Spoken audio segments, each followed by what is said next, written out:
Good morning, and at this time, will sergeants in charge of recording please start their recordings? PC recording started. Thank you. Our recording is good. Thank you. And at this time, will Sergeant Biondo please start with his opening statement? Sure. Good morning, everyone, and welcome to today's remote New York City Council hearings on the committees of contracts jointly with the Committee on Governmental Operations and the Committee on Economic Development. At this time, would all panelists please turn on their videos? Once again, would all panelists please turn on their videos for verification? To minimize disruptions, please place all electronic devices on silent or vibrate mode. If you wish to submit testimony, you may do so at testimony@council.nyc.gov. Again, that is testimony@council.nyc.gov.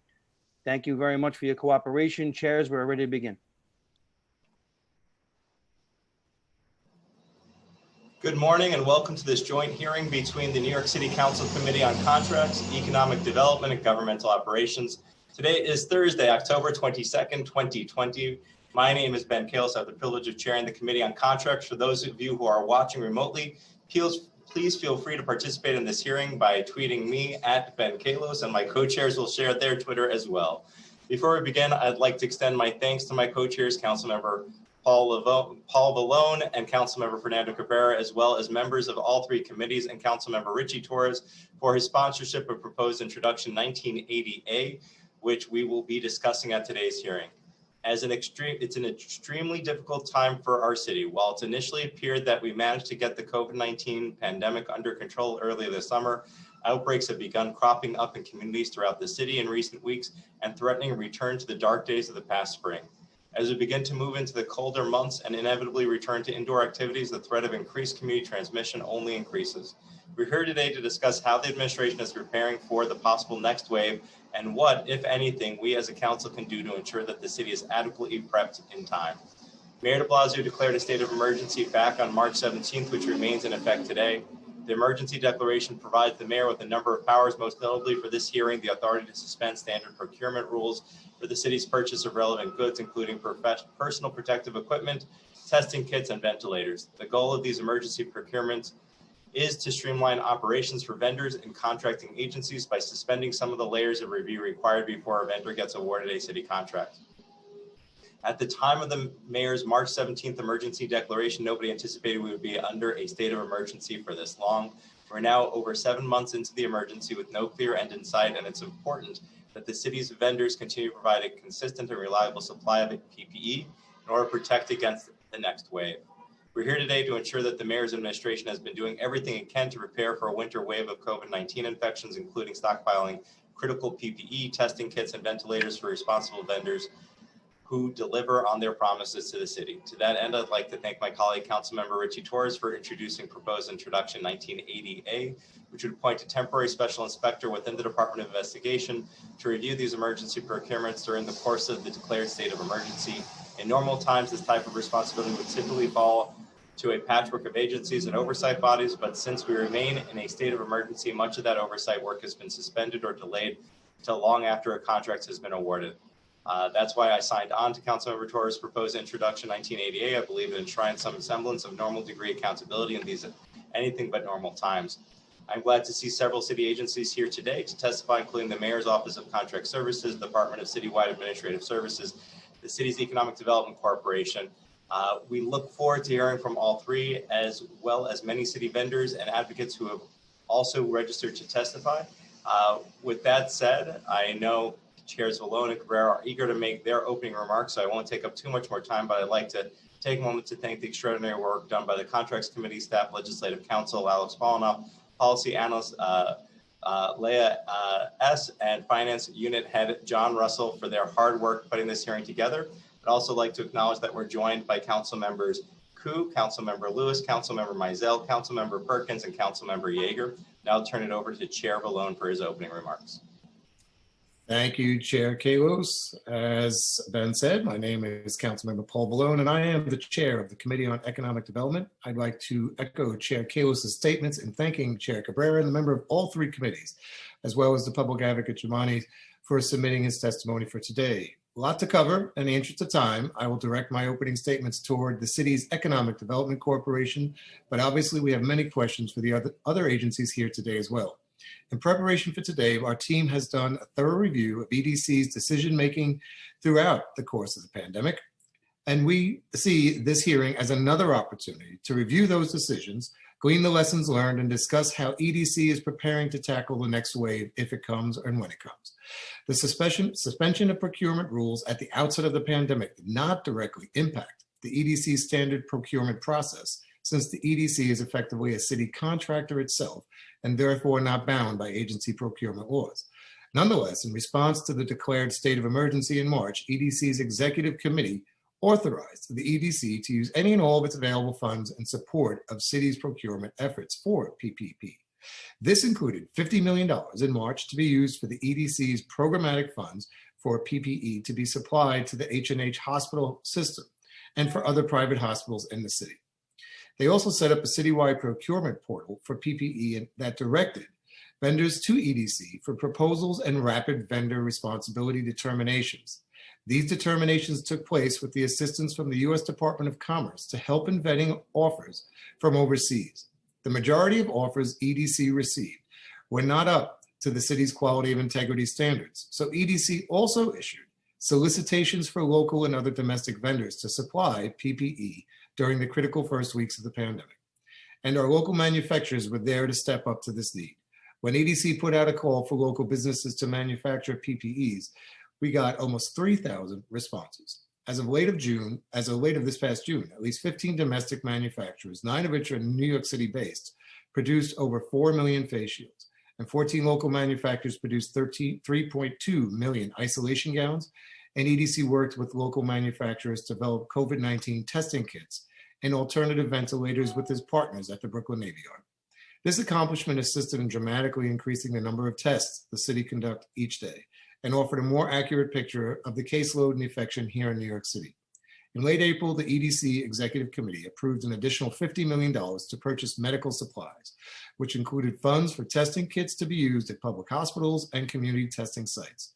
With those funds, EDC and at the Economic Development Committee hearing back that we held in June, had a target to help the city produce over 100,000 testing kits per week.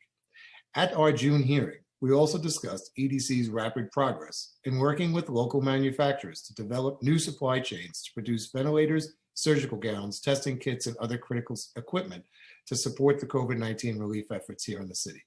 And they did this by creating and preserving nearly 3,000 jobs, the majority of which were WMBE employers. As a result of these successes, the EDC Executive Committee allocated an additional $75 million toward PPE procurement for the city. In sum, as of June, EDC had authorized $175 million toward PPE, medical equipment, and testing. EDC expects to be reimbursed for the city for those expenditures, and that $175 million number could be well higher today, which we are eager to hear. This committee, and I'm sure other committees as well, would like to know what total expenditures today and what EDC's expectation for reimbursement in light of the substantial budgetary shortfall the city continues to face. Most importantly, though, we want to know that the city is in good shape to handle the next wave of infections and that the critical supply chain remains intact over the coming months as cases continue to rise both here and elsewhere in the country. We hope to hear from EDC that things are going smoothly and that the PPE supply and stockpile are stable enough to withstand another round of infections, and that equipment being procured is actually being delivered as advertised. We anticipate that our colleagues at EDC are working hard to keep us prepared for the next wave by applying both practices learned over the summer, and we hope these sentiments are echoed by the other agencies here today well. I know Chair Cabrera and Public Advocate Williams, who's not making it this morning, but has remarks. So I won't hold much longer. I'd like to hand it back to Chair Kalos, or actually to Chair Cabrera for his statement. And I'd like to thank our committee staff, Legislative Counsel Alex Polinoff, Senior Policy Analyst Emily Forgione, and Principal Financial Analyst Aliyah Ali for their always continued hard work in putting this hearing together. And now to our co-chair, Fernando Cabrera. Thank you so much. Good morning. Thank you to my co-chairs, Councilmember Kalos and Vallone, for inviting my committee to today's hearing and your leadership on this issue. I am Councilmember Fernando Cabrera, Chair of the Committee on Governmental Operations. Let me just take a moment to acknowledge all the members that have joined in. Councilmember Yeager, Lander, Lewis, and Powell. Today, we are conducting oversight on the city's emergency PPE and medical supply procurement throughout the COVID-19 pandemic. We hope to better understand how the city made contracted decisions in a moment of crisis, how the city adjusted to an evolving situation on the ground, and how the city has prepared for a potential second wave or future public health crisis. And as you can see here today, we have several different agencies with us who play a role in PPE and medical supply procurement. We would like to better understand how all these agencies coordinated their emergency procurement throughout the crisis. As soon as the virus arrived in the city, there was a global rush on PPE and critical medical equipment. Through executive order, the mayor suspended regular procurement procedures, which allow the city's contracting agencies to procure supplies for the city's frontline workers on an emergency basis.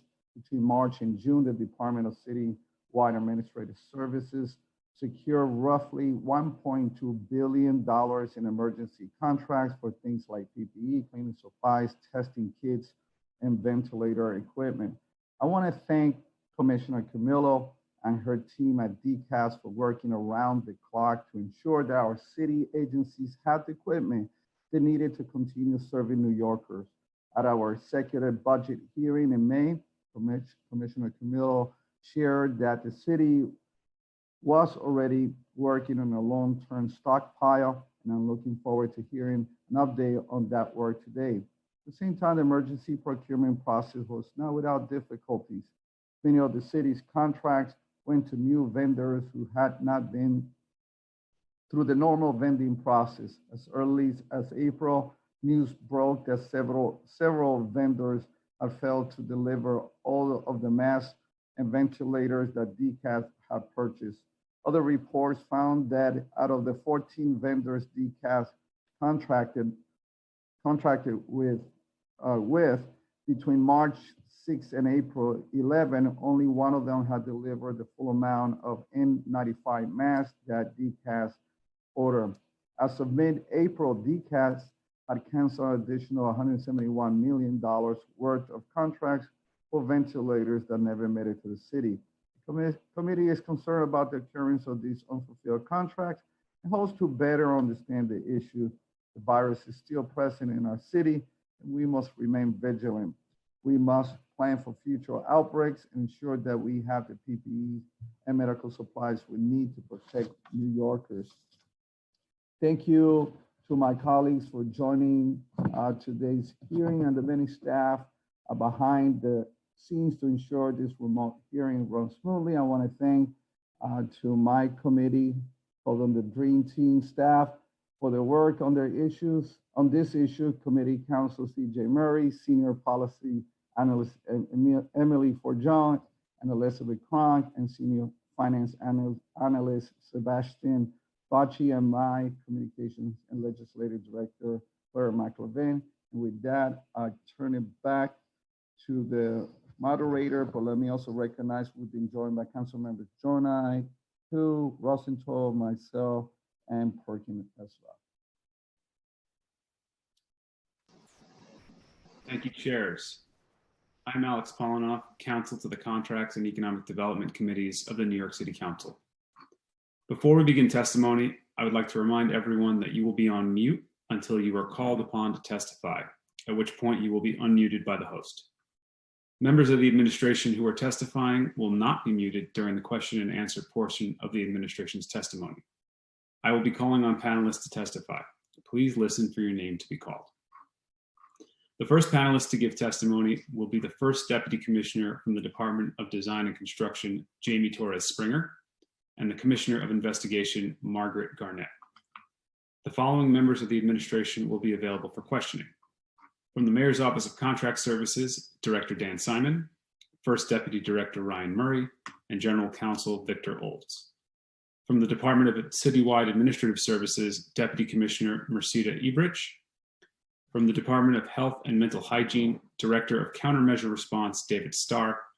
and from the New York City Economic Development Corporation, Executive Vice President Lindsay Clinton. I will call on each of you shortly for the oath, and then again when it is time to begin your testimony. During the hearing, if council members would like to ask a question of the administration or of a specific panelist, please use the Zoom raise hand function, and I will call on you in order. We will be limiting council member questions to 5 minutes, which includes the time it takes to answer those questions. Please note that for ease of this virtual hearing, we will not be allowing a second round of questions for each panelist outside of the committee chairs. All hearing participants should submit written testimony to testimony@council.nyc.gov if you have not already done so. The deadline for written testimony is 72 hours after the hearing. Before we begin testimony, I will administer the oath. To all members of the administration and the Economic Development Corporation who will be offering testimony or who will be available for questions, please raise your right hands. I will read the oath and then call on each of you individually for a response. Do you swear or affirm to tell the truth, the whole truth, and nothing but the truth before this committee, and to respond honestly to council member questions? First Deputy Commissioner Torres Springer. Yes. Commissioner Garnett. I do. Director Simon.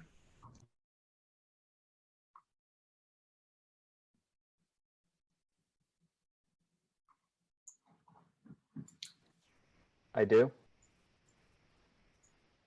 Deputy Director Murray.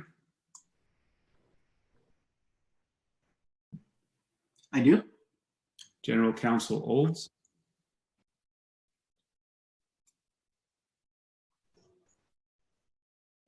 I do. Deputy Commissioner Ebrich. I do. Director Starr.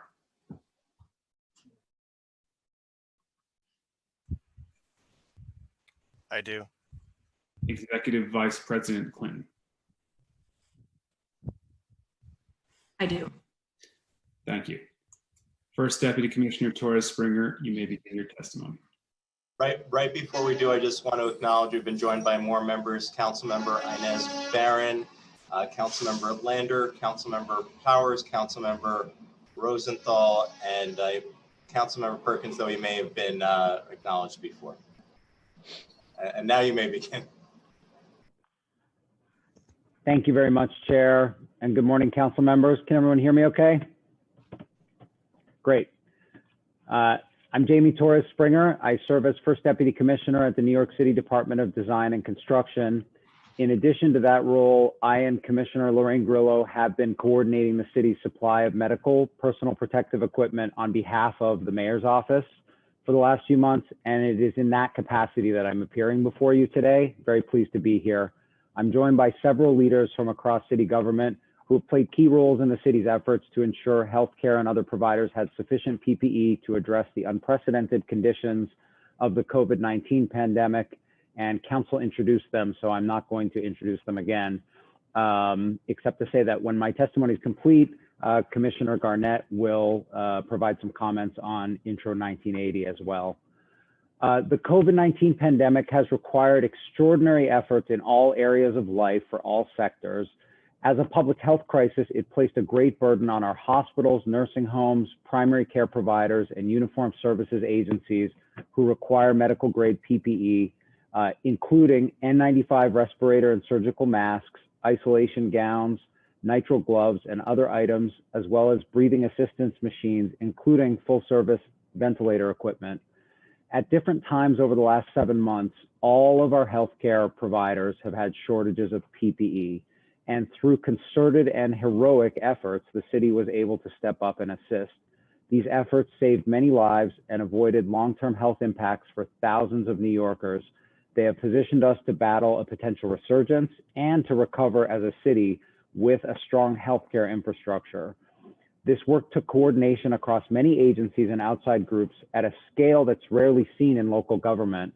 I want to particularly highlight the work led by the Economic Development Corporation, working with New York City manufacturers to create local production capacity for face shields, isolation gowns, test kits, and bridge ventilation machines such as Spiros and BiPAPs.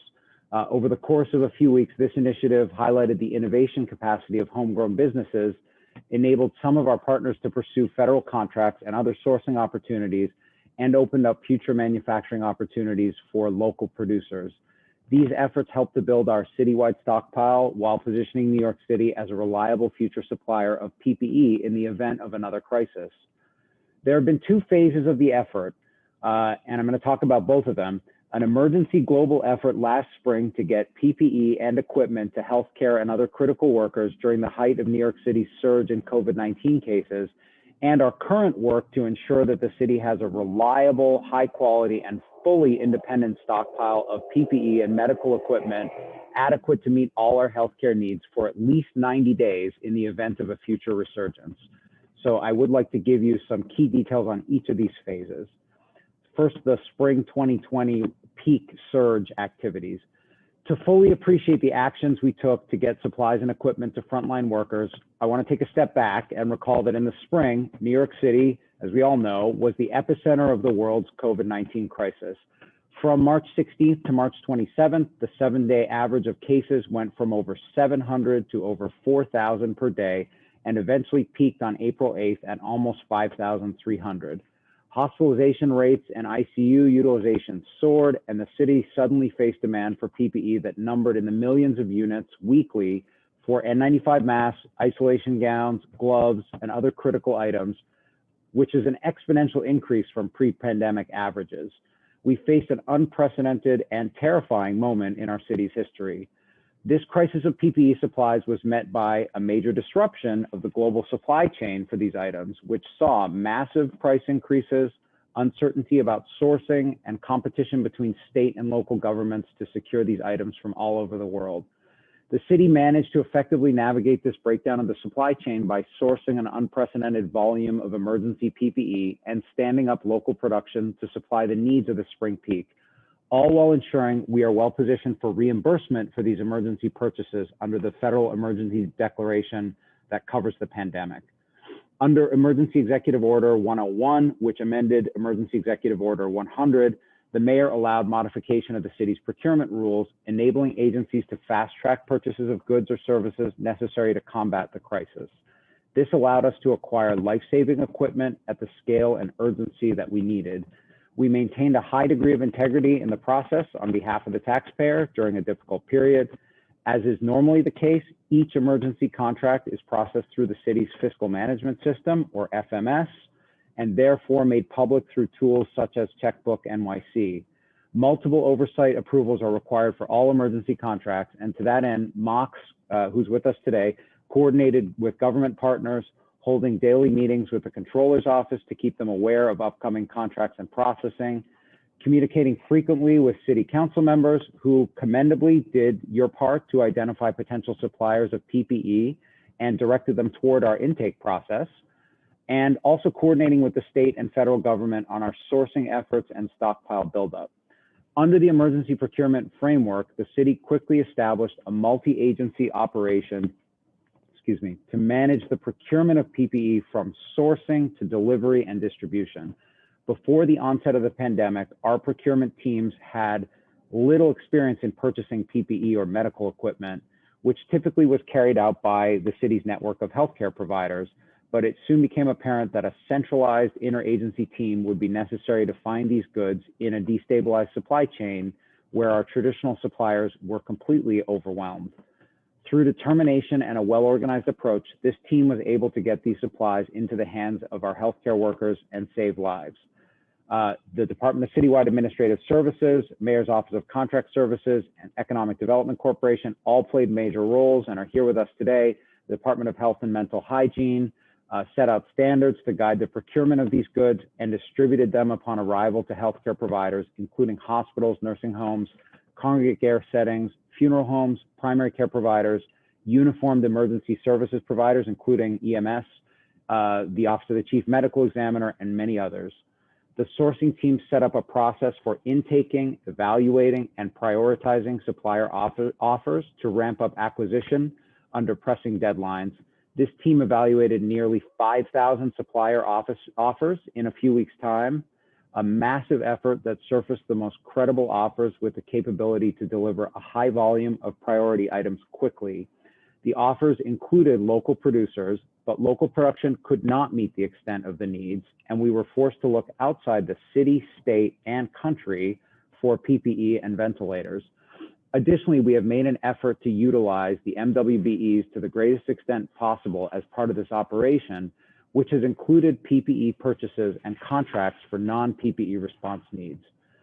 At the same time that we were rapidly building a high volume sourcing operation, we legally established the city as an importer of record, which cut through typical process barriers and sped up the delivery of essential supplies at a time when transportation logistics were fraught with delays. We also cooperated with PPE purchasing consortiums and healthcare supply chain experts to build strategic partnerships and add further rigor to our vendor capability and risk assessments. Even considering this rapid mobilization, we operated in an emergency procurement context, not knowing if we would have the stock on hand to keep our healthcare and frontline workers safe, which required a constant balancing of urgency and risk. We considered a number of factors in determining whether to move forward with a purchase, including on-hand inventory, current and projected burn rates, product price, approval of product sample, delivery schedule, vendor capacity, vendor integrity, and the presence of multiple vendors per category to avoid single points of failure. No matter where each offer came from, it was evaluated against the same key criteria, whether it could reliably deliver a high volume of priority items on a short timeline at a competitive price. To perform vendor background checks, we emulated the responsibility determination process in an expedited fashion to ensure that risk controls remained in place as much as possible.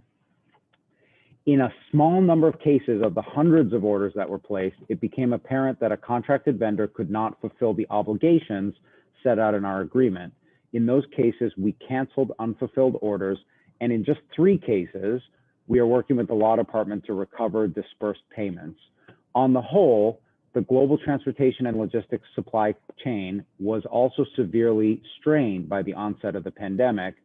So we've worked with late delivering vendors to ensure that the agreed upon goods make it to us rather than moving to an abrupt termination, because we need those products in the city. City employees in many agencies stepped up to this generational challenge with an extraordinary degree of dedication and professionalism. City staff worked countless hours, 7 days a week. Several lost loved ones to the pandemic and returned to work shortly after to do whatever they could to minimize the tragedy. We also saw a tremendous level of support from nonprofits, maintaining continuity of essential services during difficult times, and well-meaning vendors who worked diligently to supply the city with PPE on condensed timelines. EDC consulted with local partners in adjacent industries, for example, life sciences, fashion, advanced manufacturing, to assist with the production of PPE and set up new sites for hospital bedding and food distribution. EDC also collaborated with local researchers and engineers to design a new model of ventilators known as bridge ventilators to meet the city's needs. The city also structured a new unit to respond to the outpouring of PPE donations we received. The COVID-19 public-private partnership team oversaw the creation of a web portal that allowed members of the public and business community to communicate with the mayor's office about potential donations and to schedule safe pickups. The city worked with corporate partners such as Apple, Facebook, Peloton, Louis Vuitton, and others who were able to donate large amounts of PPE to the city. Private partners were incredibly creative in how they repurposed their own stocks of PPE to donate to the city. For example, the Met Museum donated the PPE it uses for art restoration, and Anheuser-Busch redirected its distillery production from beer to hand sanitizer. All donated PPE went through the same rigorous quality assurance and distribution process as other acquired PPE. This sourcing effort required a similarly massive and yet detail-oriented approach on the back end for storage and distribution. The health department, DOHMH, monitored inventories at each hospital to make sure distribution matches localized needs. And we owe thanks to the major hospitals' emergency managers and our partner, the Greater New York Hospital Association, for their profound cooperation. DOHMH also provided evaluation capacity for samples delivered by vendors to ensure that the products being delivered to the city met our hospital standards. This well-organized back-end processing cycled back into the front end of our sourcing process by giving us a more detailed picture of week-to-week burn rates and needs, market feedback, and ways of improving our delivery process. Understanding that the pandemic hit our low-income and communities of color the hardest, our crisis response and subsequent recovery efforts have paid special attention to these disparities and the longstanding inequities that COVID-19 have exacerbated. Healthcare providers in these communities were a high priority recipient of PPE during the emergency and recovery phases of our COVID response. NYCHA has facilitated free testing, PPE distribution, and meal deliveries for its residents. And we have worked to ensure widespread testing is available in communities of need. DDC is working with health and hospitals to create 3 post-COVID ambulatory centers of excellence in underserved communities in the Bronx, Queens, and Brooklyn. The city has assembled a racial equity and inclusion task force to identify specific short and long-term policy options to put racial equity at the center of the city's response in areas ranging from food access and insecurity to housing and criminal justice. We are proud that this massive undertaking ultimately proved successful. While there were shortages in the system, and we all saw that conservation and other measures were necessary at the height of the peak last spring, we were consistently able to provide PPE for frontline workers, and we did so in a way that responsibly used taxpayer dollars. Now I want to talk about the creation of the city's stockpile in the summer and fall and ongoing. Following the spring peak, we have used the time we had to prepare for any future resurgence.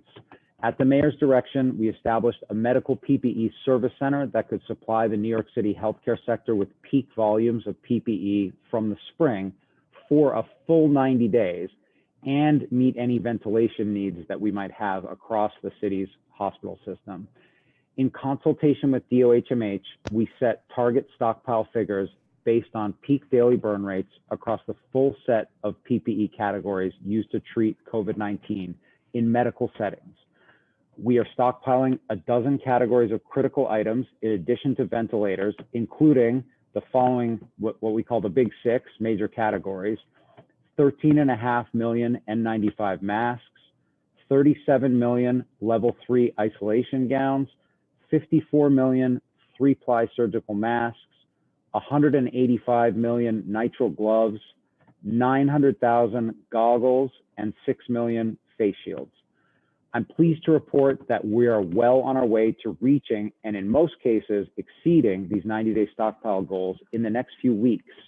We have also coordinated with the Governor's Office and State Department of Health, who have recently required that hospitals and nursing homes maintain a 90 and 60-day supply of PPE respectively.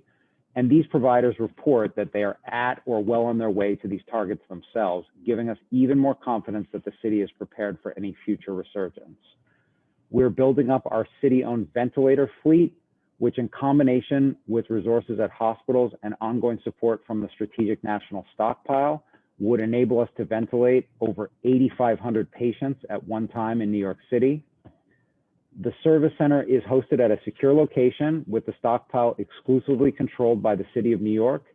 We have now established accounts and trained over 1,000 healthcare providers in a secure ordering system that can fulfill any PPE order within 1 business day, provided we get that order by 10:30 a.m. While we are confident that we have more than enough PPE for a future resurgence, we have worked with the health department to set allocations for each and every provider in the city based on usage data from the spring peak and scientific modeling, making sure that providers servicing vulnerable populations and neighborhoods in need are prioritized.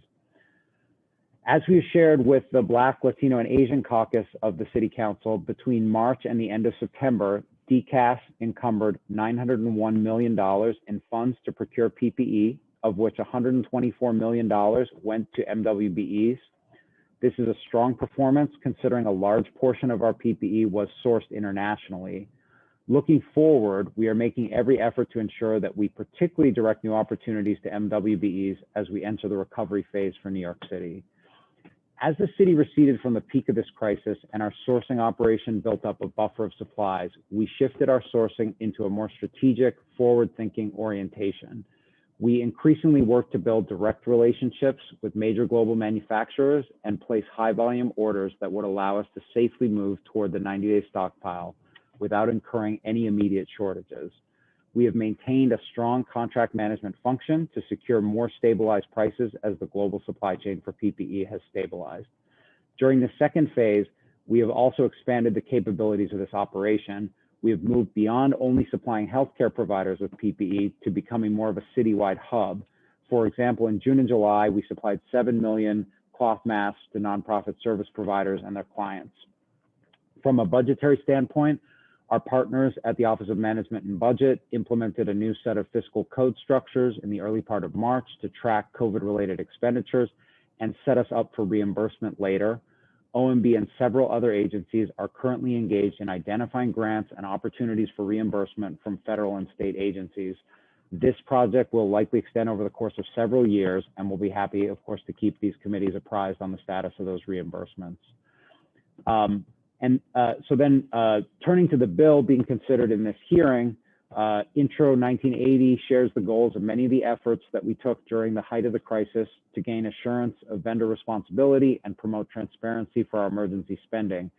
As I mentioned, we publicly disclosed all of the standard information on each emergency contract that would be made available for normal procurements, which includes a number of the data fields that were identified in this bill. We drew upon the expertise of the Department of Investigation to supplement our existing vendor background check process and collaborated with law enforcement agencies throughout the crisis period.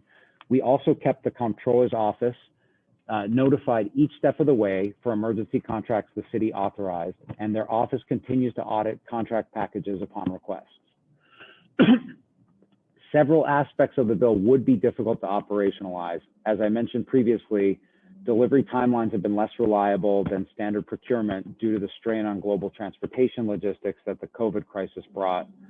Likewise, vendors are unlikely to provide the city with accurate information about their on-hand inventory, which could complicate their bargaining position. Finally, the city's tight budget constraints would make it difficult to add new positions with potentially new skill sets. We're interested in working with the council to gain a better understanding of the intent of this bill. While much of the PPE stockpile has already been secured, we are always looking at new ways to add further rigor to our PPE procurement process. So in closing, I want to thank everyone from every sector who stepped up to help us get through this difficult period, the health and human services providers who rapidly adapted their efforts to the new socially distanced environment, the industry and production groups who stepped up to provide us with PPE or lent us their knowledge of the market, and staff across the city who worked with tireless dedication to save lives. We're extremely proud of this team, and through their diligence, we are well positioned to deal with the possibility of a resurgence. Thank you for giving us the opportunity to testify on this important effort, and I'll now pass it over to Commissioner Garnett to discuss the bill being considered in this hearing before we're happy to take any questions you may have.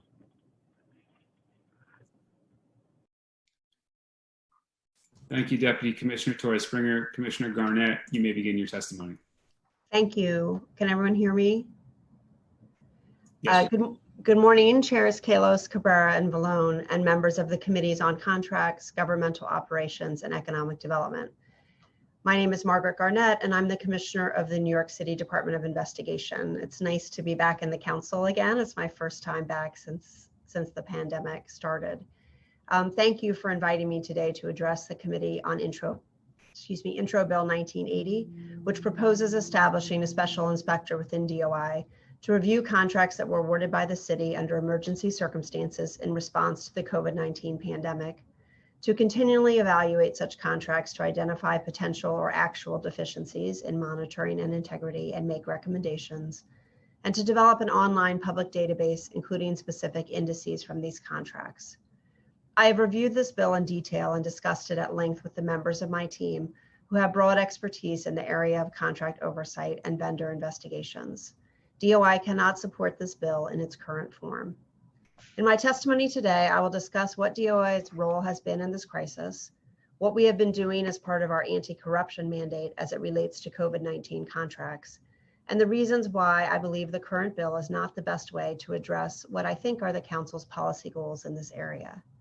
I will also describe a potential option that has worked effectively in the past to manage oversight and auditing of crisis initiatives and projects in the city.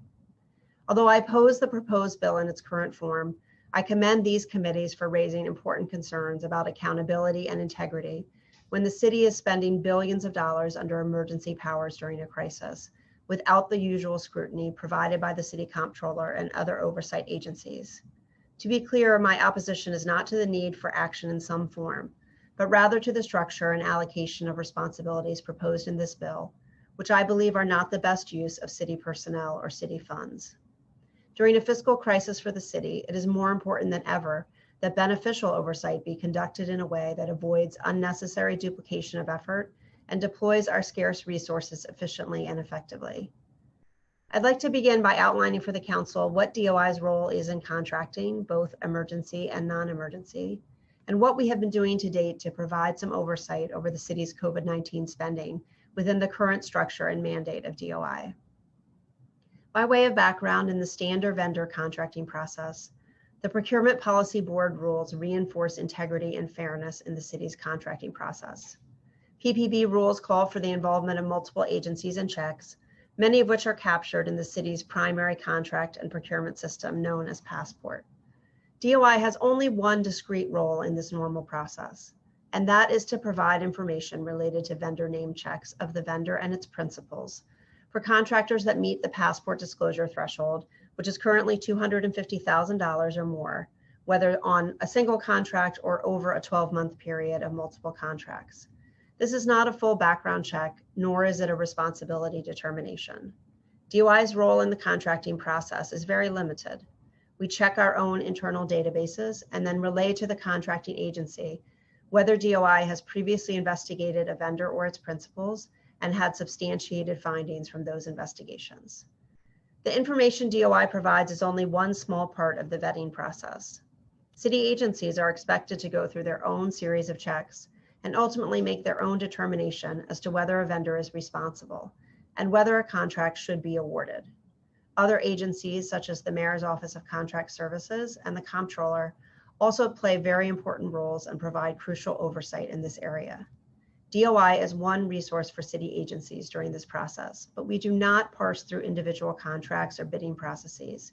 We do not continuously evaluate the breadth of the city's contracts or procurement practices for integrity deficiencies. That is not DOI's role, and it never has been. As this council knows, during the early weeks of the pandemic, there was a desperate need for personal protective equipment and other items related to COVID-19 response, including everything from ventilators and vital medication to large amounts of computing equipment that enabled city employees for the first time to do their jobs from home. This need was not unique to New York City. In particular, the procurement process for PPE became a chaotic seller's market, as Commissioner Torres Springer has described, with decisions about whether to purchase PPE necessitating swift action so a vendor did not sell its equipment or supplies elsewhere. Because of the heightened emergency, the city suspended its regular procurement process through emergency executive order so it can navigate this critical situation more nimbly. Although the PPB rules contain emergency provisions meant to expedite the procurement process in an emergency, the executive order did not invoke that process, but simply eliminated the role of several agencies, including the city comptroller, which normally has a robust oversight role in the city's procurement process, and DOI, which has a much more limited role in vendor review for larger contracts, as I've described. However, DOI understood the value of even our limited role in the contracting process. As a result, after the mayor issued Executive Order 101, suspending the regular procurement rules, DOI proactively reached out to city agency contracting officers and to MOCs. For agency contracting officers, we offered to do our usual vendor name checks for them, even though they were no longer required by the EO, and assured agencies of our ability to do them on an expedited basis for emergency contracts. To date, we have provided that service for approximately 120 vendors for potential contracts that fell within the EO. In addition, DOI asked MOCs to provide DOI with a rolling list of contracts related to COVID-19 response. MOCs began providing us that list in April and has sent us regular updates when we've requested. Internally, we then provide those lists to the relevant agencies' inspectors general within DOI for them to review as they deem appropriate. Each inspector general geared their reviews to the specific needs of the agencies they oversee and the information provided to them by MOCS, taking a range of actions, from discussing the emergency contracts with their agency, to checking vendors through a matrix of databases that we have at DOI, or investigating whether certain purchases were made and if they comported with the intended purpose of the contract.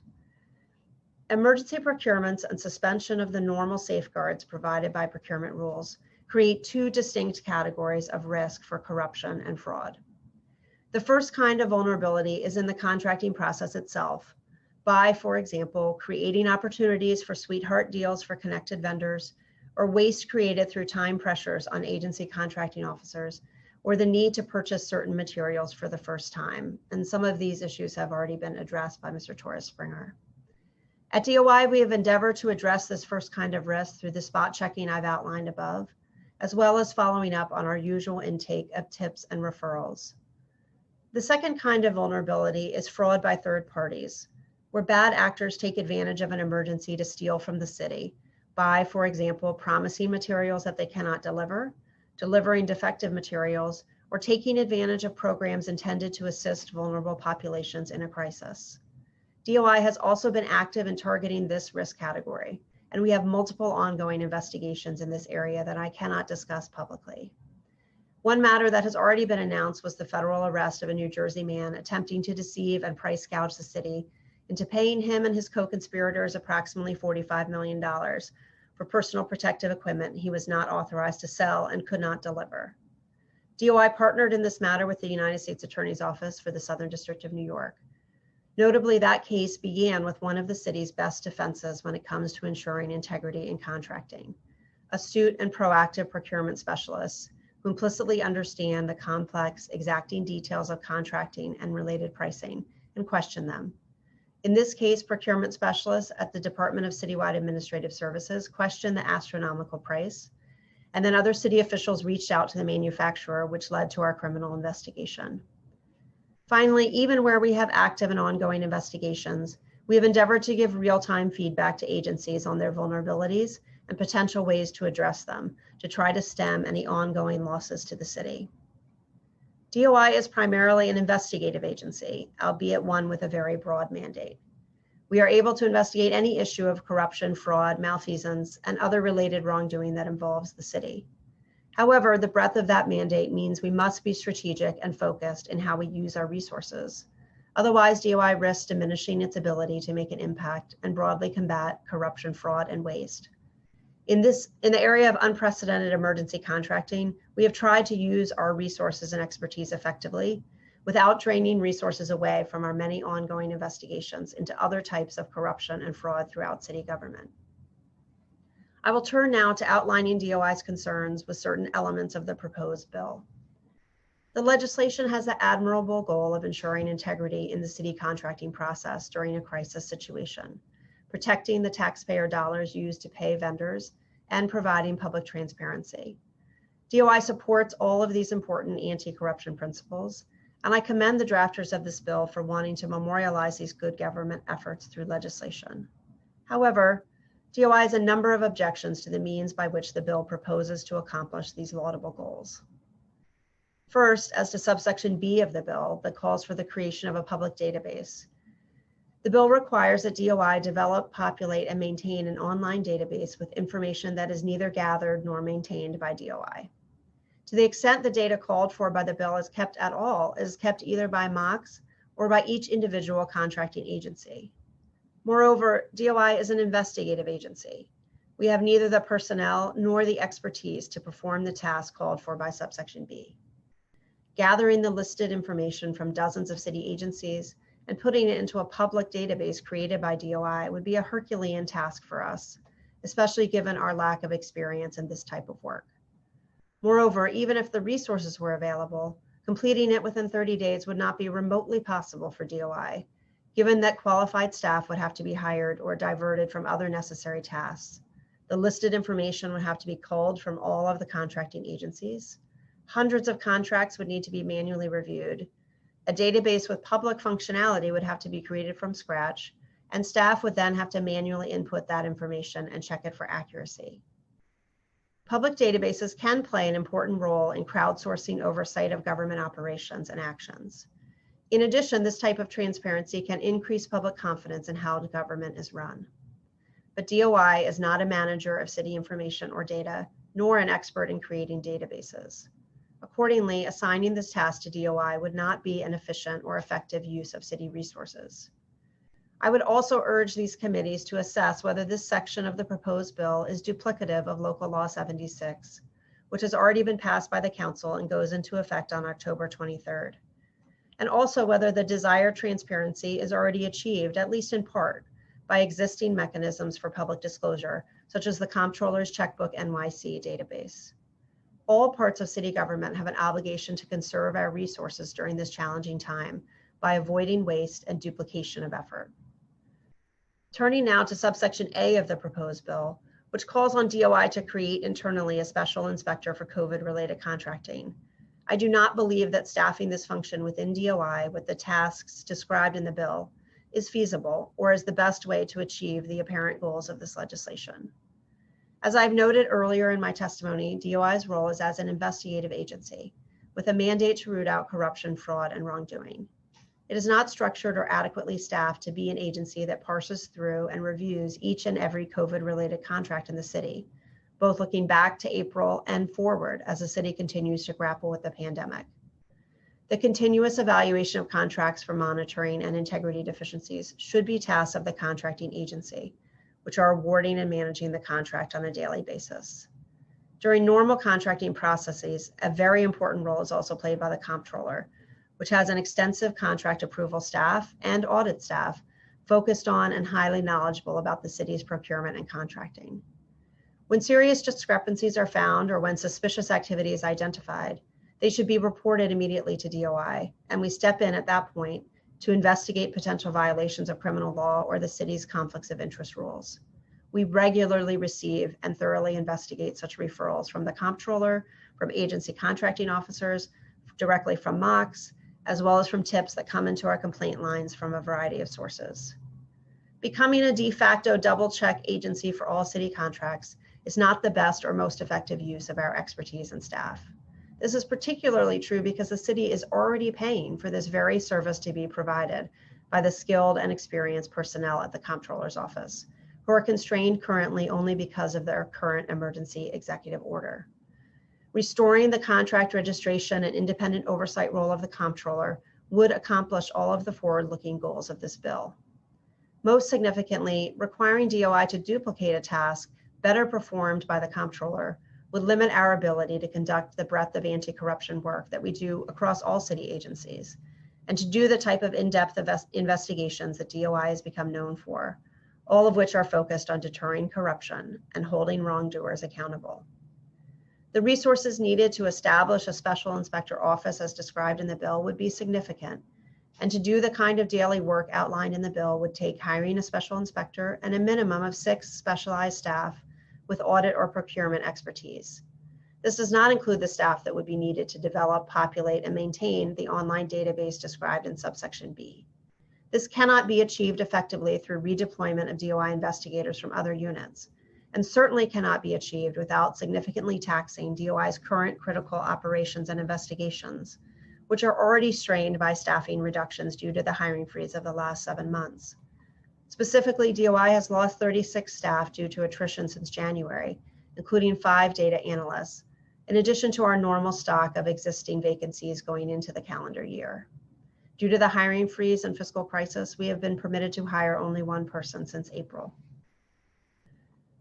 While I believe creating a special inspector unit to review contracts is misplaced within the structure of DOI, I also understand the council's desire to keep a close eye on emergency contracting and for greater visibility into these expenditures of city and federal money.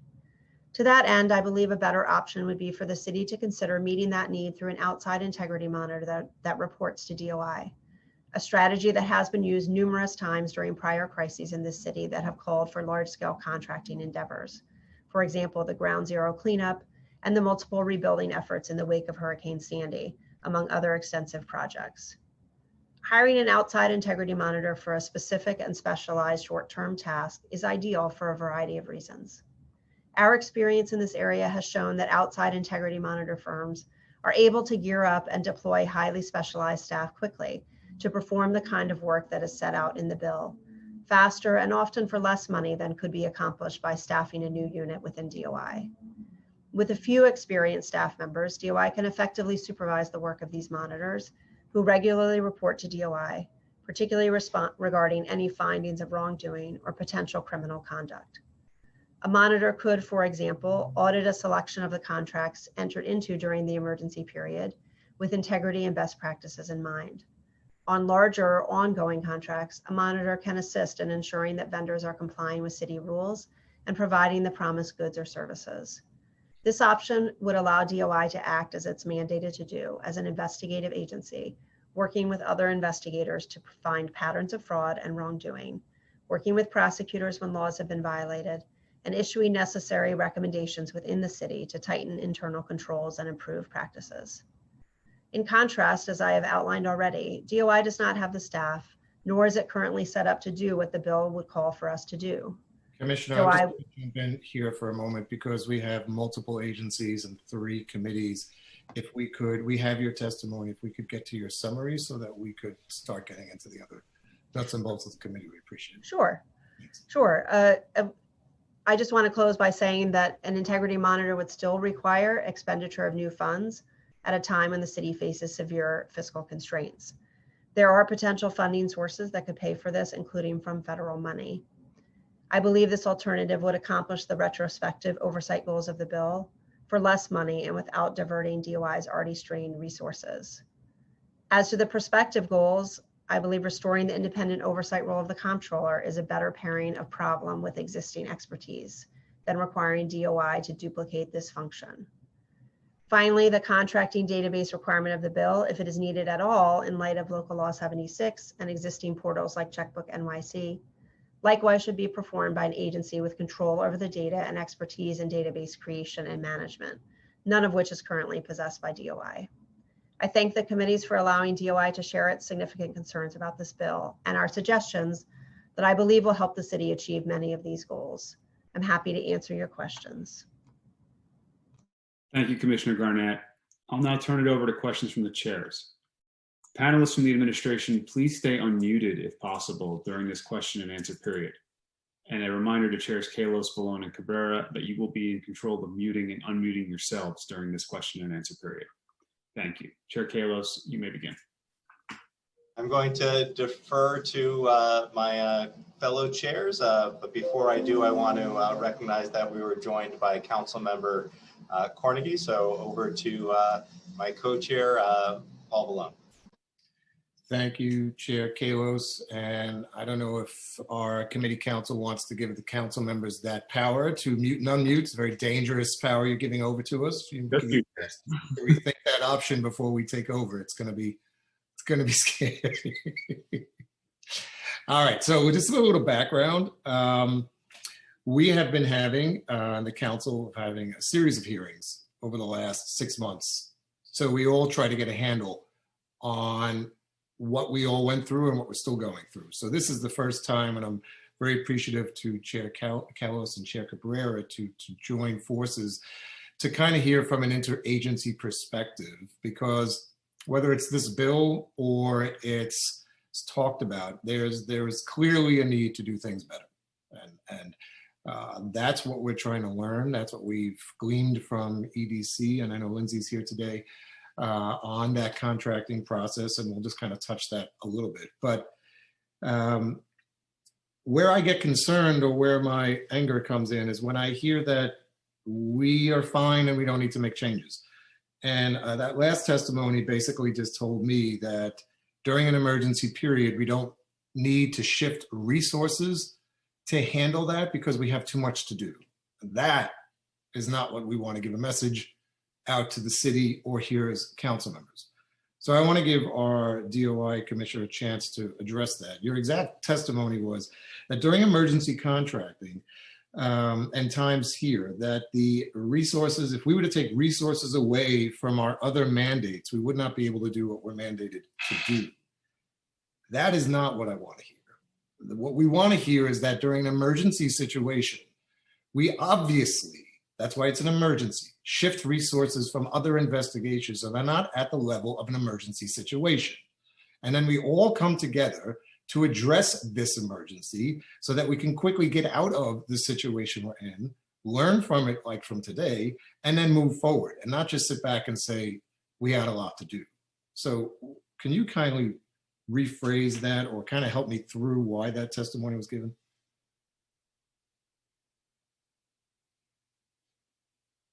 I think I have to unmute you, so here we go. Told you right off the bat, it's gonna be dangerous for us to do that. Okay, so I'd like to clarify that during the course of the emergency, DOI did shift resources and responded very quickly as a need for our role arose.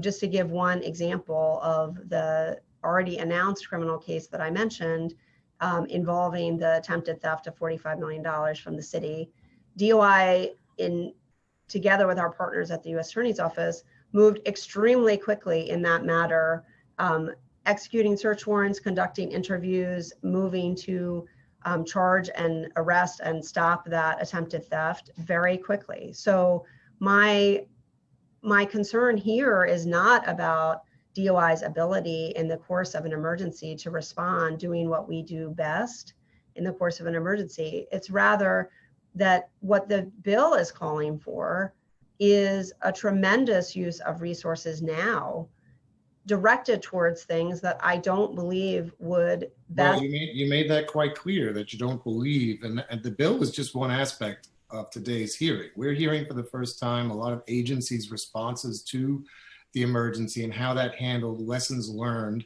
what we did, and how we can make that better. That's where all bills come from. The genesis of the bill is to how we can make things better, not to just create another layer of bureaucracy that no one wants.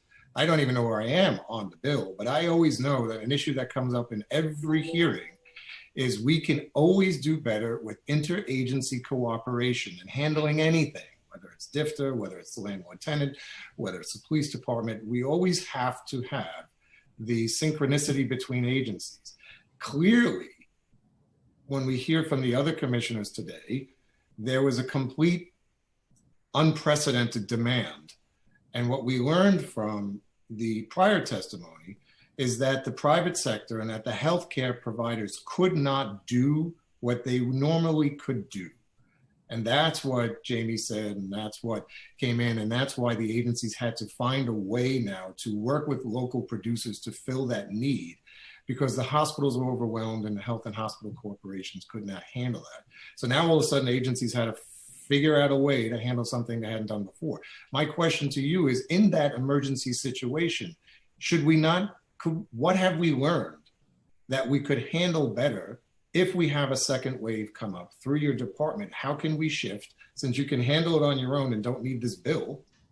What is your vision to now reshift from what was done before to do it better for what may come in the future? Well, look, I do think that when it comes to DOI's role in the contracting, that we were able to respond to the emergency, as I said, even though our vendor name check services were no longer required by the executive order. We responded very quickly to ensure that we could provide that service to agencies that wanted it, even though it wasn't required, and to proactively make sure that we were providing that at an even more expedited level than we normally would. But wouldn't that require you to pull some just additional resources to handle that brand new emergency? I mean, all I'm looking for. As I said. No, actually you said that you didn't. So what we're trying to find out is, are you willing to shift resources to handle the next demand? I think you've misunderstood my testimony, respectfully. We did shift resources to respond to the emergency contracting needs and to assist in any way that we could. My objection is to additional resources mandated by this bill, which I don't believe would serve the goals of the council.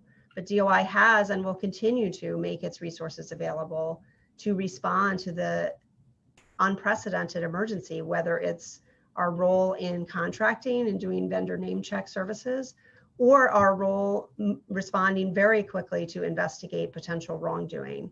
So, Commissioner, there are so many things today. I didn't even plan on going down that route, but the lawyer side of me is when I hear testimony, I have to respond to it. So you're staying with your position, and that's fine. But I'm telling you, that all that does is unite the council members to make sure the bill gets passed very quickly. Now, with the DCAS and the contracting side of it, I've heard from EDC in the past is to the emergency and how agencies had to form new identities to get through this. What we didn't hear is the DCAS version of the contract, and with MOX too, the ability to appropriate new contracts and how that demand now coming forward with November around the corner and winter, and we see some spots throughout the city spiking, some areas through, obviously, someone like a family like ours that went through this virus, and there's nervousness coming. So we want to hear, what were the lessons that were learned from that now we can handle what's coming, and hopefully it doesn't. But obviously there's going to be spikes in some ways, and we're seeing that. So what were some of those contractual lessons that were learned that we can quickly respond? And I know you mentioned that the stockpiles are at a much better place, and that gives us all, and you gave us some numbers. You may want to go over that again. And the other issue that came up in prep with the other chairs was, where are we putting all this stuff? And do we have the ability to stockpile it safely so that we can get to it when we need it? Yep. Help me out, Alex. Definitely don't want me doing this. There we go. Thanks, Councilmember. We're going to everybody unmuted from the administration. Great. Thanks. Thanks, Councilmember, for those questions. And I'll get started and see if my colleagues want to make some comments. I think the gist of what we're communicating today is that the major lesson we learned is that we have to be ready to provide healthcare workers and others working in medical settings with PPE in accordance with a potential surge. And having learned that lesson, we set out to have this stockpile in hand. So when you take the combination of the hospitals reporting that they are in compliance with the state executive order and have 90 days or more of PPE, and us having a dedicated 90-day stockpile, we feel very confident that we're going to be able to address any potential surge. But we also, what we've described in our testimony is we've also put the capacity in place to be able to contract quickly within this emergency if we find that we're running low and we need more. And we do have really an international network, the importer of record status, that really allows us to be the priority recipient of this PPE through contracts around the world. So we're very comfortable with the position that we're in. The stockpile is in a secure location. It's in a place where, as I mentioned, if we have an order that comes in before 10:30 in the morning, we will fulfill that order within one business day. So again, is that stockpile consistent from whether it's health and hospitals, private hospitals, nursing homes? Mm-hmm. Are we all on the same level of comfort, or do we have to work with that? Well, so we have worked with all of those providers over the last few months, starting with looking at what they burned, their burn rate of PPE in April, in the peak, which was the starting point for how big a stockpile we needed. And then we have layers and layers of relationships and interactions, particularly through the health department, which David Starr may have some additional comments he wants to make, but where we're working with the Greater New York Hospital Association, interacting regularly with managed care providers. We have a number of different channels to talk to the nursing homes. Obviously congregate care settings are regulated by city agencies. And so we've talked with all of them, and we're very comfortable that we are able to supply all of their peaks based on that April peak. You see a shift from demand from whether it's PPE provisions to testing and being able to, whenever there's a vaccine, and be able to, as even the governor's given lately, saying that the concern of how that overwhelming demand is going to be to get through the city, are we going to be able to shift to meet that new need? Yeah, I think so. I mean, testing has gone very well. We have testing set up all over the city, and we've got sufficient kits for testing. Maybe I'll ask Dave to comment on the efforts to stand up, be ready for mass vaccination in the city. Dave, would you like to say something about that?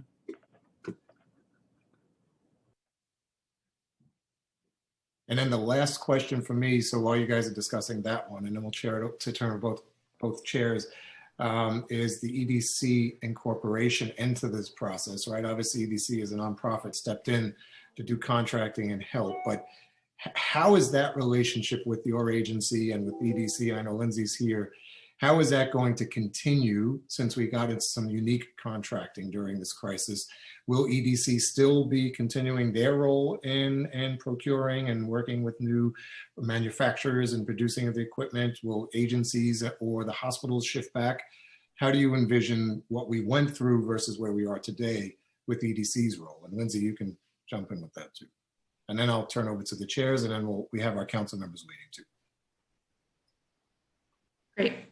Oh, you're on mute. Oh. Okay.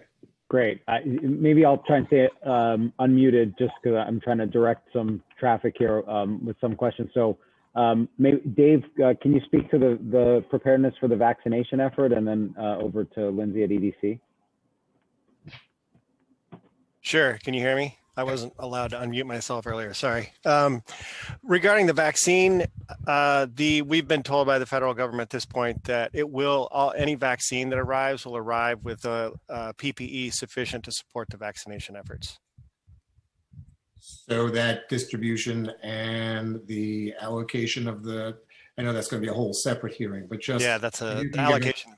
Well, if you can just give us a preliminary forecast of how you envision that's going to happen, because obviously we went through just getting tested for COVID-19. That was a battle unto itself to find a place to do it. So we don't want to make sure that happens again here. Right. Well, unfortunately, this is a federally driven operation, and there are multiple vaccine candidates in phase 3 trials now. We get different information almost weekly about what may be available and how it should be allocated.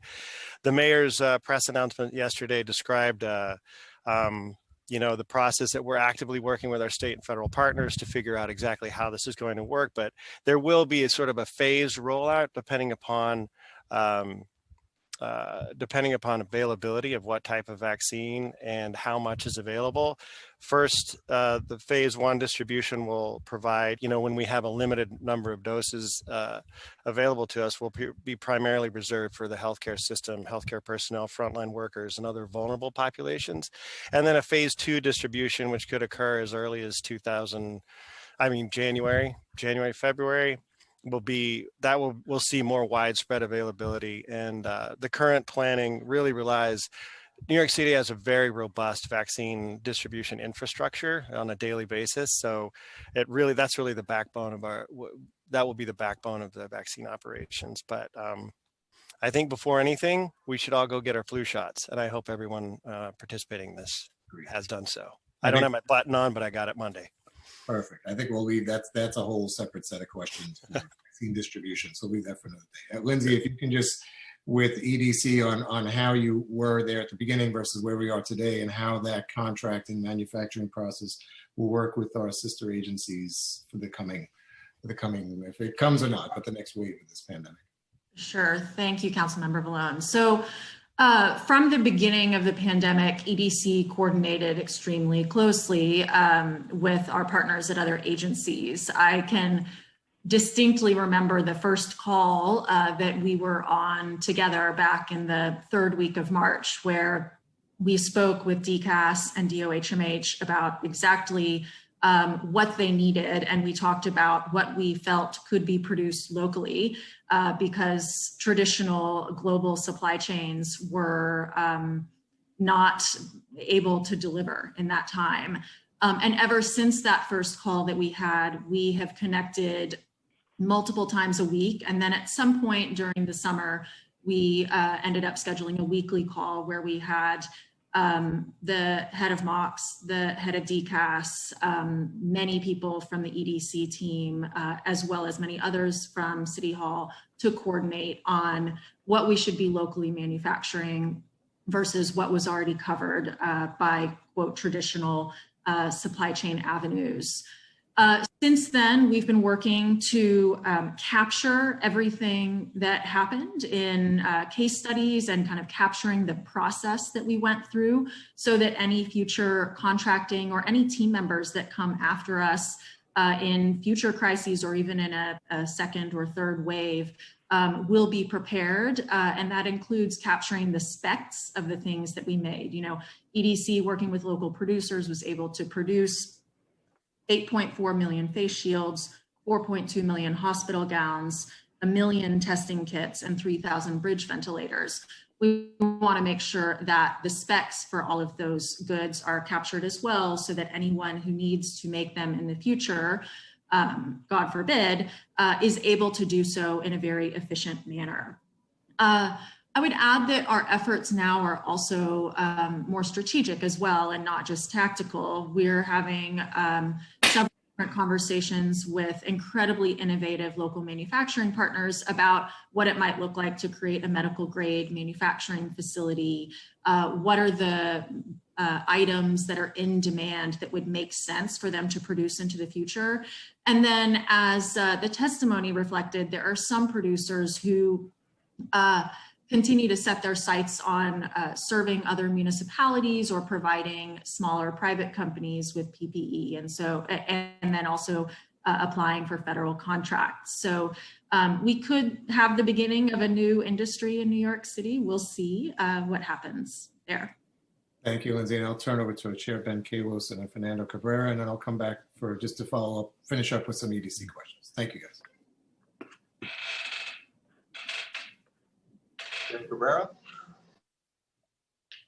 Thank you so much to the co-chairs for inviting my committee to be part of today's hearing.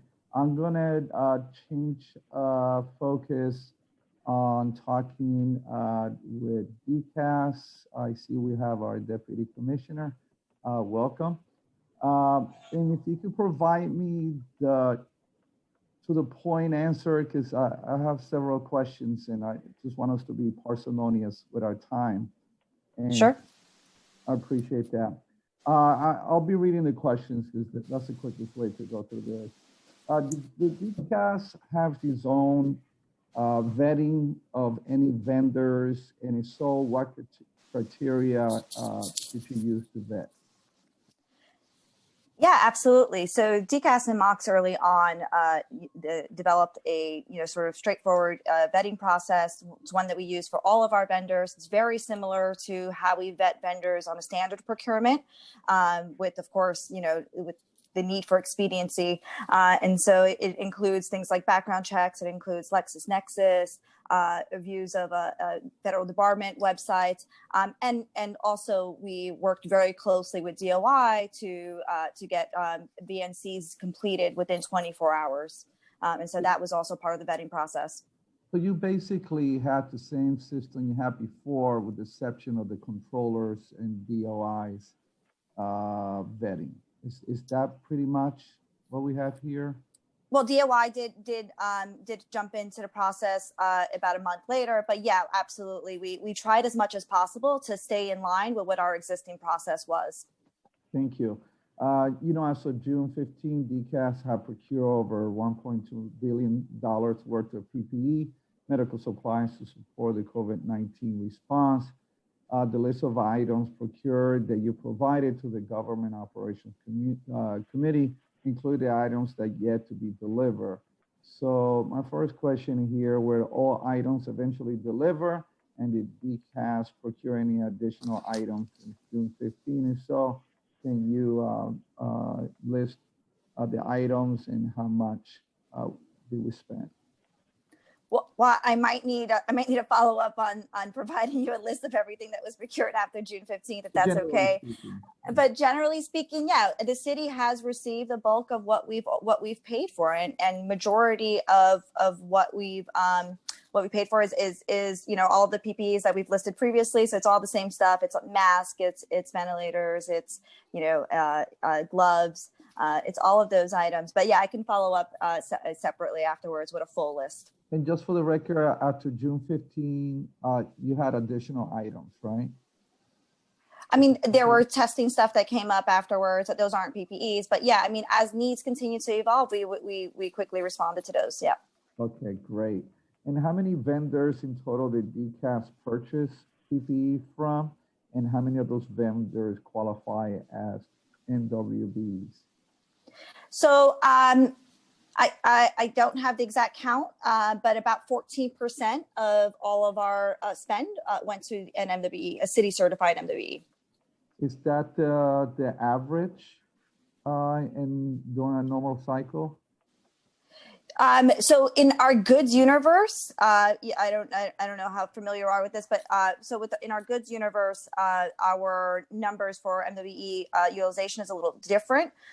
For outside of goods, we're usually around about 20 to 30%. We're actually doing really good, but goods is a harder market for the MWEs. And council member, if I might just I might just quickly mention, I think I mentioned this in the testimony, but although we're at 14%, a great deal of what we had to source in this case was from international sources. So you would think it would be actually a much higher number when we look at just domestic sources that could be city certified. I appreciate that. In fiscal 2019, before COVID-19, DCAS awarded $1.7 billion worth of contract. The COVID-19 procurement costs were unexpected in the fiscal 20 adopted budget. How much room is there in this fiscal 2021 adopted budget for new COVID-19 related procurement? I think we'd have to. How much of a margin do we have in our budget to be able to purchase more items? I think we'd have to get an answer from OMB on that for you, council member, other than to say, I mean, we're prepared to do what we need to do to make sure that we have PPE for healthcare workers and for safety. So money is not an issue. Well, we're always very careful, but certainly this is matter of life and death. And so we're prepared to do what we need to do. But you have the federal backing, right? I mean, most of the funding that was supposed to be matched to reimburse us, did that come in? Well, so I'm glad to talk about that for a moment, council member. We do believe the majority of spending to date will be reimbursed by FEMA. I do want to note that moving forward, there are many costs that may be ineligible because FEMA recently changed its policies as of September 15th. Such that it'll only fund PPE. We think the guidance is actually still very unclear for emergency medical care, testing, food programs, and shelters. So this is a significant issue. It does put a significant amount of city expenditure at risk of not being reimbursed. But we do expect that all of our spending before September 15th will be reimbursed, and we're certainly working with and advocating with FEMA to try and clarify that guidance so that we're able to get reimbursed for this emergency spending.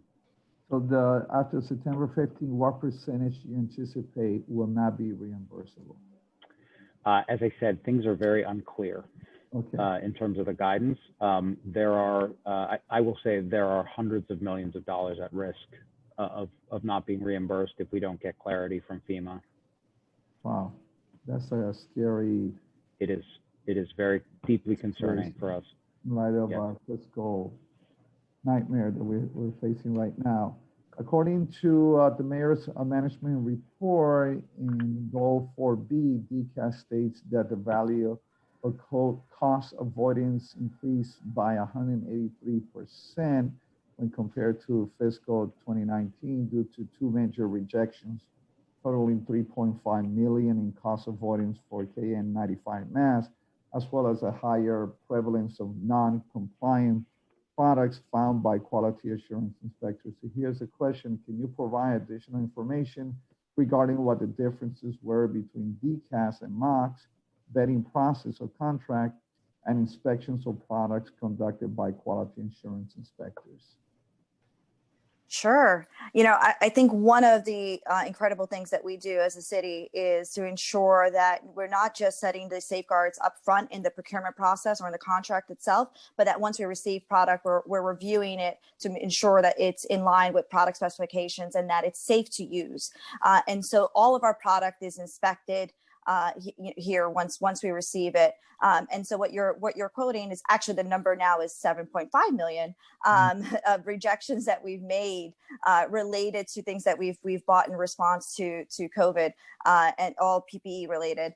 And these are products that we've deemed to not meet, sort of safety needs or product specifications, and we rejected it and require the vendors to come back with a replacement, a suitable replacement. What was the criteria used to determine whether EDC or DCAS were going to do a certain amount of a certain type of procurement? For example, in my understanding, EDC procures medical supplies. How did you determine that? And did that have anything to do with level of efficiency, expertise, capacity? So I think it's really important to note that, the city did not take sort of like a single approach here. So, EDC spoke a bit about sort of, engaging local businesses to manufacture product, here in the United States, here in New York. But we also developed a sort of diverse portfolio of contracts, so that we didn't have a single point of failure. It wasn't just what we can, manufacture here locally. We were working with businesses overseas. We were working with businesses across the United States. I mean, we had several contracts in place for every PPE so that we would always have product coming in at any given time. And so it wasn't just, that we made a decision as to what would go to EDC or what would go to DCAS. In fact, we all kind of jumped in, holding hands together to kind of, work through the strategy and work through sort of getting as much as we can in place as quickly as we could. So what I hear is that everybody was pretty much, for lack of a better term, hustling, trying to find which open door was a legitimate open door, and just knocking and knocking and knocking. We worked hard. Yeah, that's why I call it hustling. We worked really hard. I appreciate that. Councilmember, if I could add, I would say that, in the spring surge, first I want to say that, only because you asked about the difference between MOX and DCAS's vetting process, Mercedes is 100% right. This is all one team. You're talking to a diverse set of city employees here across multiple agencies, but the most heartening thing about all of this is that we came together right at the very beginning. We're co-located when we were still in the office very early in March, and that has not changed. We have been in lockstep, locked at the hip, and doing everything together, and that's been really great. I will just say about the market at that point in March and April was that typically the city and its buying power provides us all the leverage, and we choose vendors. But back then, the vendors were choosing us. And so we had to explore absolutely every avenue that we could. And that took us to some dark places, to be quite honest. Commissioner Garnett and DOI were there also from day one in lockstep. And, there was a criminal element out there. There is, a disgusting gray market of folks trying to take advantage.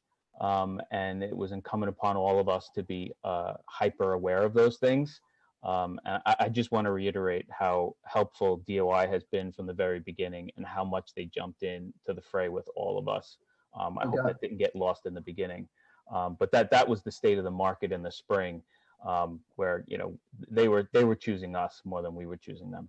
I had to tell you, I sympathize with every agency. I was personally getting tons of calls every day. Oh, I know somebody.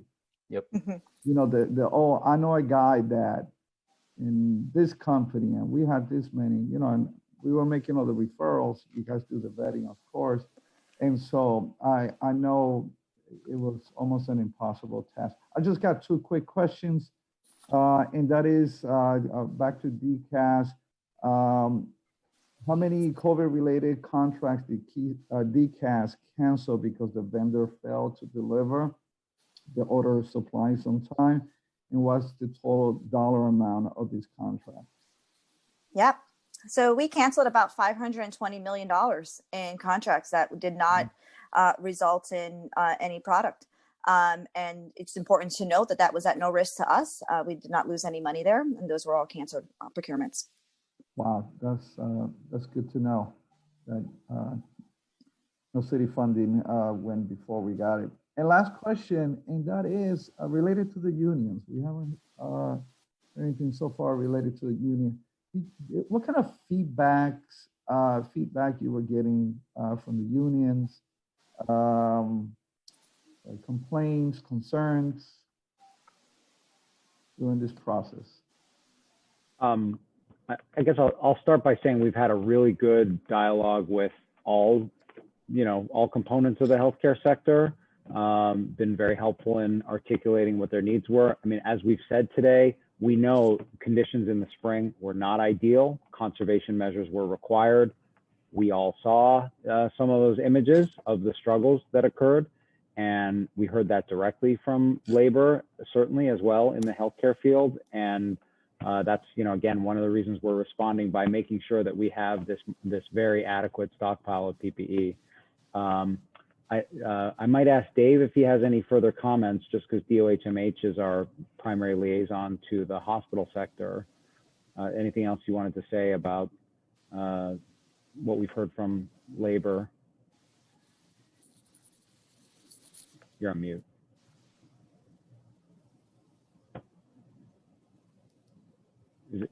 Could we unmute? There. Okay.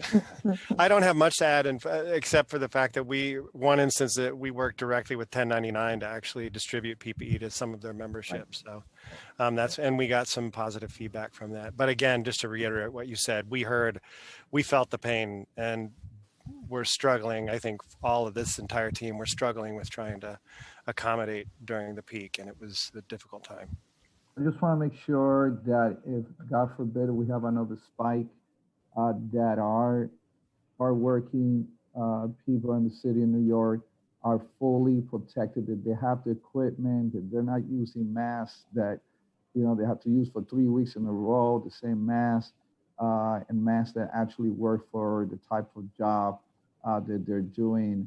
And that this next time around, we could anticipate. It wasn't like back in March, we were caught off guard, that we definitely be prepared. I want to turn it back. I want to thank you all, and thank you for your answer. I want to give it back to the co-chair, Ben Kallos. I know he has numerous questions to ask. Thank you. I want to thank my co-chairs for their questions, and I'll do my best to confine my first round of questions to the same 20 minutes for each of us. I'd like to cover emergency powers, specific contracts, MWBE, local sourcing, and perhaps most importantly, understanding our stockpile and distribution. So please make your answers brief and to the point. I want to just go through a quick timeline for folks. My rabbi does it at services. I'm sure Chair Cabrera does it at his services. But so after my questions, which should hit us around 1:55, we'll hear 5 minutes of questions from each of the council members. Rosenthal, Barron, Joe and I, and Cornegy. That'll take us to about 12:15 before a second round. Then we're going to hit 4 panels of testimony beginning after the noon hour, starting with labor organizations representing our frontline workers in our hospitals, essential workers in public schools and shelters, an MWB supplier of PPE, doctors, and members of the public. I want to start with just a thank you to those at EDC. When the pandemic started, my office set up a clearinghouse for securing PPE at coronavirus@benkallos.com. It's still active to this day, and I want to thank EDC for working with us on vetting many providers. I'd like to just jump straight into the emergency powers. So in August, New York City Comptroller Scott Stringer sought a reinstatement of his oversight powers, stating that in April 2020, 19% of registered COVID-19 emergency contracts were for PPE, whereas in June, PPE comprised only 3% of all these emergency contracts. Will the mayor restore oversight to the controller? Direct that to Dan. Thanks, Councilmember. I would say that the mayor has been very clear that he is going to use every tool at his disposal to protect New Yorkers, and this is one of them. I will also say that no one takes any comfort from this change in the procurement process. The controller absolutely belongs there. We want their office included through the normal procurement process. And when things become normal again, I'm certain the mayor will make that decision at the right time. The controller has stated that the mayor is not providing contract documents to him. How many COVID-related emergency contracts are there? How many have actually been provided to the controller? And when will they be provided? Sure, absolutely. Thank you. So one thing I want to say is right at the very beginning in mid-March when things blew up and the executive order was issued, I set up a daily call with the controller's office and the deputy controller for contracts. And throughout the spring, we had a daily 9:30 a.m. meeting. In the summer, we scaled it back to 3 days a week, and that remains. We have a 3-day-a-week meeting with them every morning, each morning, 3 days a week. And so in no way are we interested in giving them the Heisman around this stuff, so to speak. And so with that in mind, we have addressed all of their issues that they've brought up to the table throughout the past 7 months.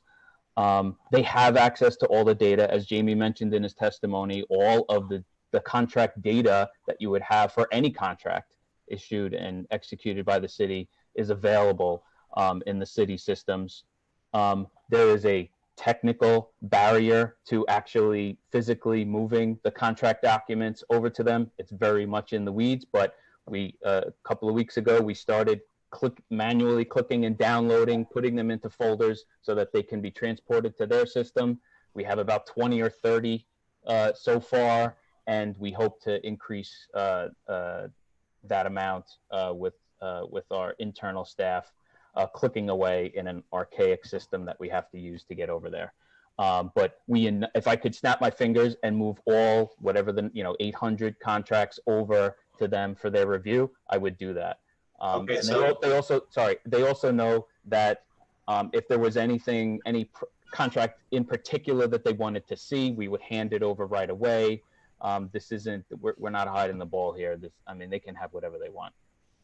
I will acknowledge, and just for anyone on social media or in the press or just a regular resident, I have been requesting contracts quite frequently, and I get them. So the number is 800 contracts. You're saying that you're currently clicking away 20 at a time each day. So is that 40 days, or that's how long it'll take for the technical fix? But I just want to make sure that as we're talking about possible legislation to bring in yet another party, that we have a date certain when this will happen. Yeah, it's a bit slower than you're laying out there. So we're using our staff. They have to click through each document, put them in a folder. We have to get a link from the controller's office so that we can upload it to the link that they want. Takes a lot to get it in the format that they want. The controller access to the same system so that they can do the clicking if they want to. Happy to. They're well aware of this, okay. And so this is we're communicating with them all the time. They're fully aware of what we're doing, and they can have access whenever they want. Okay, and I'll take that access as soon as possible too. So in August, New York Post reported that the controller cited 2 contracts as examples. There was a $120 million contract with Digital Gadgets led by a de Blasio donor that failed to deliver their masks and ventilators, according to the New York Post. Have they ever delivered? Has this contract been canceled? Have we gotten our money back?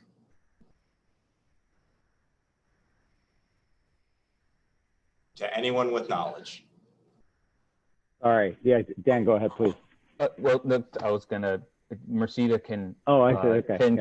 Can provide additional details about the specific contract. I would just jump in to say that, and just highlight the fact that there are a few examples out of the billions of dollars that have been spent in COVID response, and I think that is a testament to the rigor and the process that we put around these procurements over the past 7 months. But Mercida can certainly provide additional details. Yep, thank you.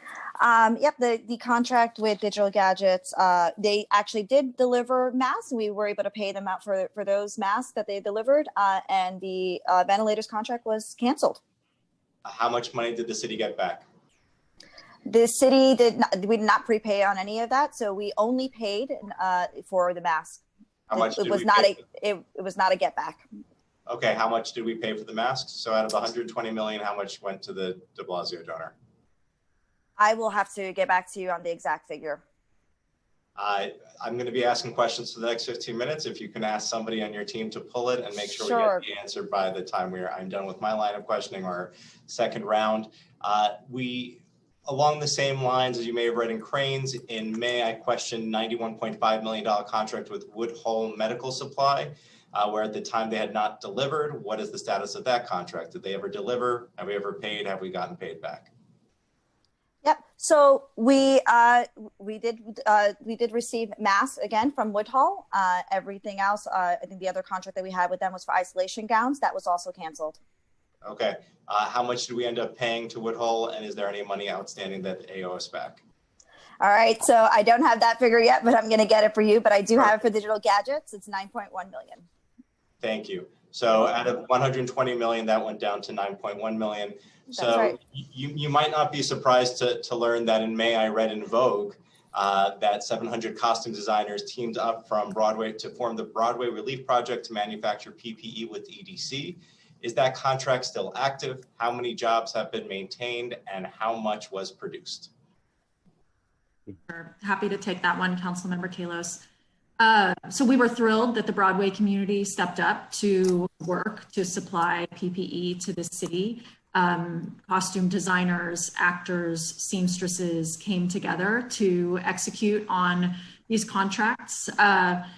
In total, the group that we were working with created almost 50,000 isolation gowns, and they were delivered, and that ended up creating or preserving 190 jobs. So it was great to work with them on those efforts. There were in total 3 contracts. So 2 of those contracts were for hospital gowns. 1 was for coveralls. And that 3rd contract for coveralls actually ended up being canceled because the city's needs shifted. We did end up paying for labor and materials in that contract. I actually had reached out. There was a factory that makes high-end men's clothing that could actually make the KN95 masks, and I don't know if there's a status on that and keeping that local factory open. I'd reached out on behalf of one of our brothers and sisters in labor. Well, Councilmember Kalos, first of all, I'd say I appreciate all of the leads that you sent our way over the course of the last 8 months. It's been very helpful, and we have done everything in our power to vet those leads and then update you on the progress around those. I don't know which one you're referring to specifically, right? I'll see if I can pull it for second round. I want to move on because I want to cover some more topics, and I have about 10 or so minutes left. So let's just say 3 minutes on the next topic, as it were. So this committee has oversight over MWBE. I want to acknowledge that our Economic Development Chair, Paul Vallone, our Women's and Gender Equity Chair, Helen Rosenthal, who is on and will be asking questions in the first round. I think first person to ask questions, as well as the GovOps Chair, Cabrera. We're all very focused on this. And so I know that in answer to Cabrera's question, Deputy Commissioner Mercida, Rick, you cited that 17% was about that rate. Was that 70% of the $1.2 billion? Was that 17% of what is your denominator? for how many of the contracts went there, because the comptroller said that only 10 MWBEs that he surveyed got COVID-related contracts. So what is the denominator when you say 17%? And how many MWBEs actually got contracts? So it's actually 14%. Yeah, no, it's okay. And the denominator is all the PPE related procurements, which was roughly around 900 million. And the total number of MWBEs, I'm so sorry, I don't have off the top of my head, but I'll try to get it before the end of Okay. this. But it is more than 10. So just to follow up along with the chair's question, I believe our citywide goal is 30%, is it not? It's 30%. Yeah, that's correct. So how do we get from 14% of 900 million to $360 million of 1.2 billion? Well, I mean, I think that there's a lot going on there. Again, I think we've said it all there. We were all under sort of rapid fire from March through May, doing the best that we can, trying to get as many vendors in place as we could. So you'll be familiar. Some of which were overseas, some of which were not local to New York City. Okay. So we will be hearing from an MWB who has faced difficulty in the procurement process and was not selected. I want to acknowledge and thank them for their courage. In the meantime, businesses wishing to contract with the city that are led by women and people of color, and ask you to please email contracts@benkallos.com. Who can they email in the administration to assure that they can have help accessing these contracts? So the best go-to is always going to be the Office of MWBE. They can also reach out to help@mox.nyc.gov. Thank you. And I maintain to this day that I have the assistant's email before Mox does, but I think they may have had it first. I want to, Deputy Commissioner, I think you referenced it, but I appreciate the fact that at the height of the pandemic, the city of New York took the bold move of becoming an importer of record, taking possession of PPE in foreign nations.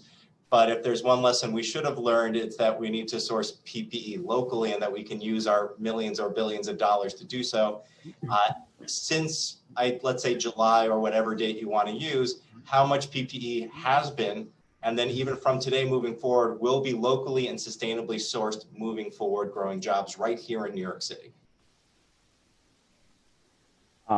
Maybe I'll start with that response and then ask EDC to comment as well. I mean, I think as we said in the testimony, the need for medical PPE was vastly more significant than any local production that could occur. We've done everything we can, certainly to include local production within the stockpile. As I said, I mean, the stockpile is nearly complete at this point, so I wouldn't be able to speculate as to future sourcing, but maybe I'll ask EDC to also comment on what they're doing to support local producers of PPE. Well, I guess just if you can share, of the N95s in particular, how much of that came from China? Is it 80%? Is it or is it 50%? And I also just want to take a moment to note that we are also joined by Councilmember Robert Cornegy, who is the MWB task force chair with whom I've also worked on this. So I apologize for omitting him in the long list of people who were interested in the MWB issue. So yes, how much of the N95 supply came from China or another country? Couldn't give you the geographic breakdown off the top, council member. I will say we've done everything we can in the midst of a very difficult situation for sourcing to diversify sources, both in the city, across the United States, and globally. And we've been successful at that. I don't have a specific number for you. Maybe DCAS does. Where did our N95 masks come from, and how do we get a local supply? Well, for local supply, I'm going to have to defer to EDC on that one. But I agree with Jamie. We don't have that analysis at this point in time. Anybody else who might have the answer? If Mox can try to pull a report, I'm hoping that the new passport system has the country of origin, or at least where our vendors are on the planet. Is that something Mox can pull? Certainly not immediately. We can work with DCAS and go back and look at that. I would just add for context, you have a company like 3M who basically had 90% of the N95 market was completely commandeered and, inaccessible to us. And that, among other factors, are what forced us to search globally for N95s. It's also, and Lindsay can jump in, but it is also not an easy business to get into. It's incredibly heavily regulated, but Lindsay, go ahead. Sure.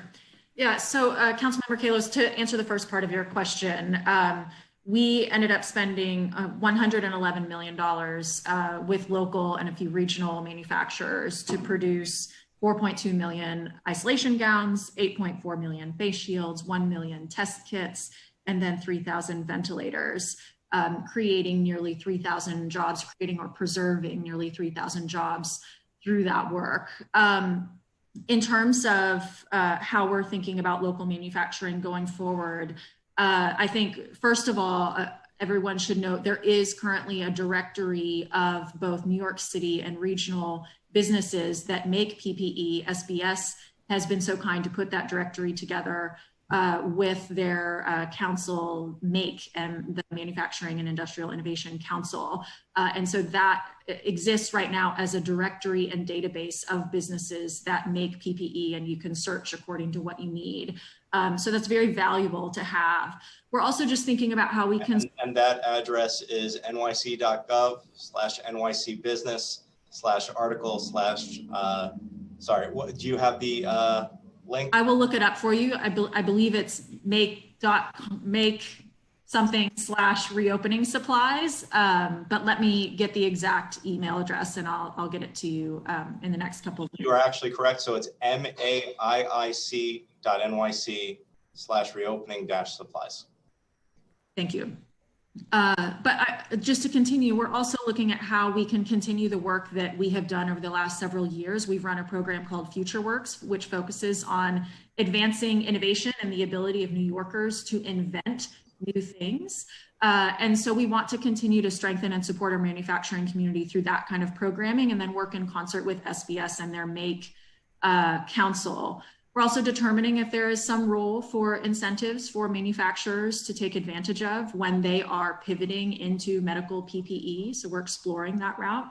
And then just specific to the N95 question, we do have a couple of local innovators who have gotten very far in their innovation process in terms of the ability to make either an existing design of an N95 or potentially a brand new design. It obviously requires investment if we're going to move forward in that route. And I think we always have to think about this demand supply equation and what really makes sense. The fact of the matter is the N95 marketplace at this point in time is quite firm. It was very soft 5 months ago. It was very hard to get an N95 and you had to pay variable prices. The market has changed a lot because there are a lot more N95 factories now in the US. So I'm quickly running out of my self-imposed time, so I just want to jump in here into this second wave stockpile. Coming into this hearing, I felt very strongly that the public needed to know how many masks we had. I want to thank DDC for sharing that we have 3.5 million N95 masks, 37 million level 3 isolation gowns, 54 million 3-ply surgical gloves, 185 million nitrite gloves, 900,000 goggles, and 6 million face shields. I guess my big question is just to take focus on that, how many of the N95 masks? So these are the stockpile goals. Do we have 3.5 million N95 masks? If not, what is our number? First, I think our target is 13.5 million N95 masks, council member, yes. Which is the 90-day supply, and we're pretty confident we'll be at the 90-day supply by the end of the month. What are we as of today, so 8 days from the end of the month? I don't have the exact number to give you, but as I'm saying, within the next, slightly broaden that, within the next few weeks, we're comfortable at our 90-day supply. I also do want to mention, I mentioned in my testimony, but according to the HERDS data that's reported to the state by the hospitals in the city, New York City hospitals have 23 million N95s. So that is good news. So I guess in your testimony, you mentioned that you're using April as a baseline, but you said millions of N95 masks. So how many N95 masks did New York City use in April? I don't have that number exactly at hand. As I said, we used the April peak to project how much the whole system needed over 90 days, and then made sure that we were adjusting based on a more normal utilization. What was the April peak? I don't have that number, Councilmember. We'll get back to you. Okay, I guess I'm frustrated because for me, I want to know, how did we come up with the 13.5 million and 95 mask number and all the numbers? And so, okay, you used the peak, and then were there any other models you used to determine it? Because what I'm hoping is anyone watching at home, our medical professionals who will be testifying later, and just anyone will be able to say, yes, we've done a great job as a city and we have the right number of masks, or that no, we need to do better. And that's what I think the council's role in government can be. So how did you get to 13.5 million? Sure. So as I said, we reviewed the burn rates reported by hospitals, nursing homes, and other providers during the peak in April. These were reported during a time of severe supply constraint. And so we also used data to give us estimates of expected PPE consumption. We used the calculations from experts, and it was really the health department that led this effort about the expected amount of PPE that's needed per bed or per patient on a given day, and use that to confirm the overall number that we were targeting. And I might ask David Starr from the health department if there's anything more he wants to add about that process that we went through. I'm particularly interested in the model, whether it was an academic model, whether there are health professionals involved in that model, and what that model actually is. Dave, did you want to add something on that? I don't have much to add beyond what Jamie said. We consulted with various health professionals here in the health department to talk about what Jamie said about expected amount of PPE needed per bed or patient encounter in different settings and what the risk of exposure was in those different settings.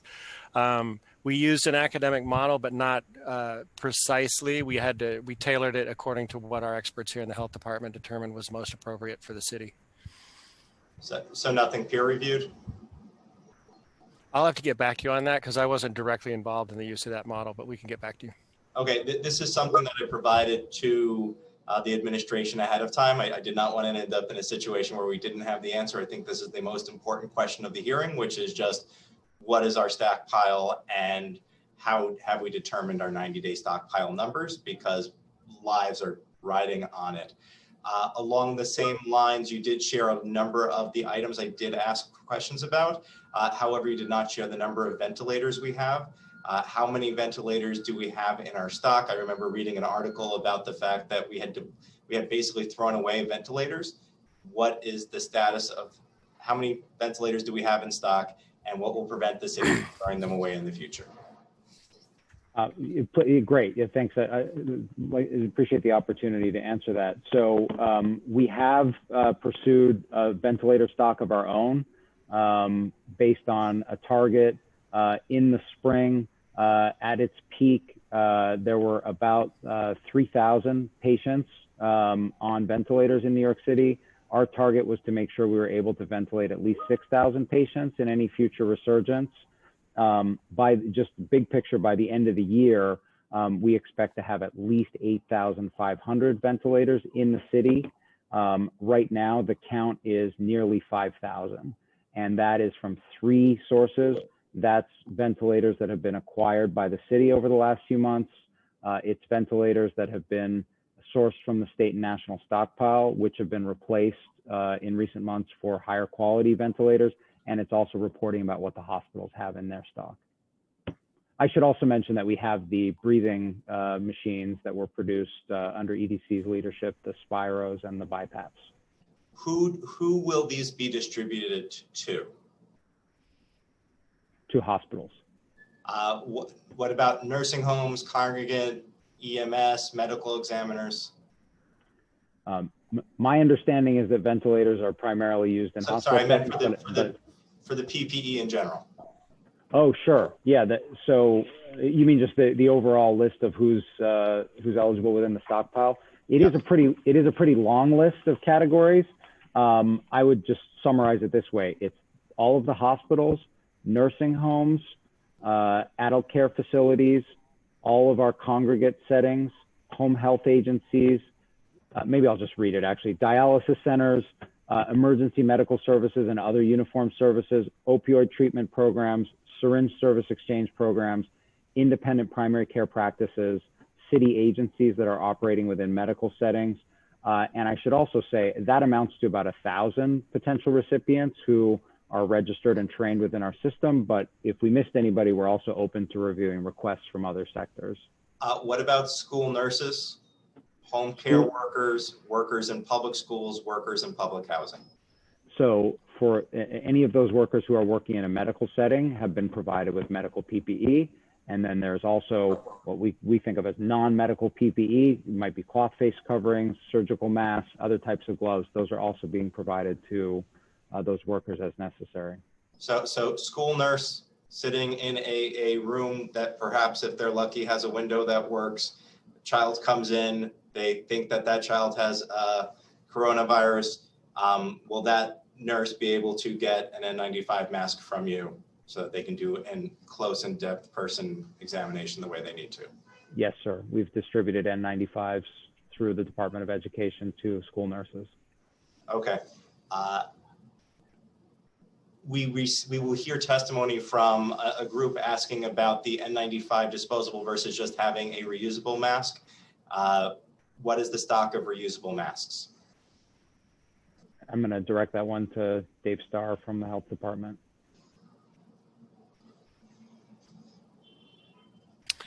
The stockpile as it's situated now does not contain reusable masks, and there are very good reasons for that. While we support the use of reusable masks, reusable PPE in healthcare facilities, it's not that simple. So like N95s, to use a reusable mask effectively, you have to go through medical evaluation, a respiratory protection program where you receive medical evaluation to find out if you're able to wear the mask safely, and then go through a fit testing program to make sure that it actually fits your face and can protect you effectively. So, and with the reusable, it has more, there are more issues around disinfection after each use and things like that. So that's part of a whole protocol that each facility would have to develop on their own.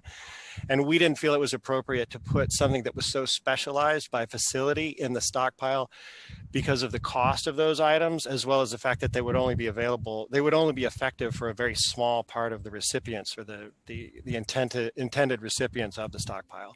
So the stockpile is really built to serve the healthcare sector broadly, and that would be spending a significant quantity of money to serve a very tiny sliver of the healthcare system. That said, we do support the use of the acquisition and use of those in specific facilities, of course.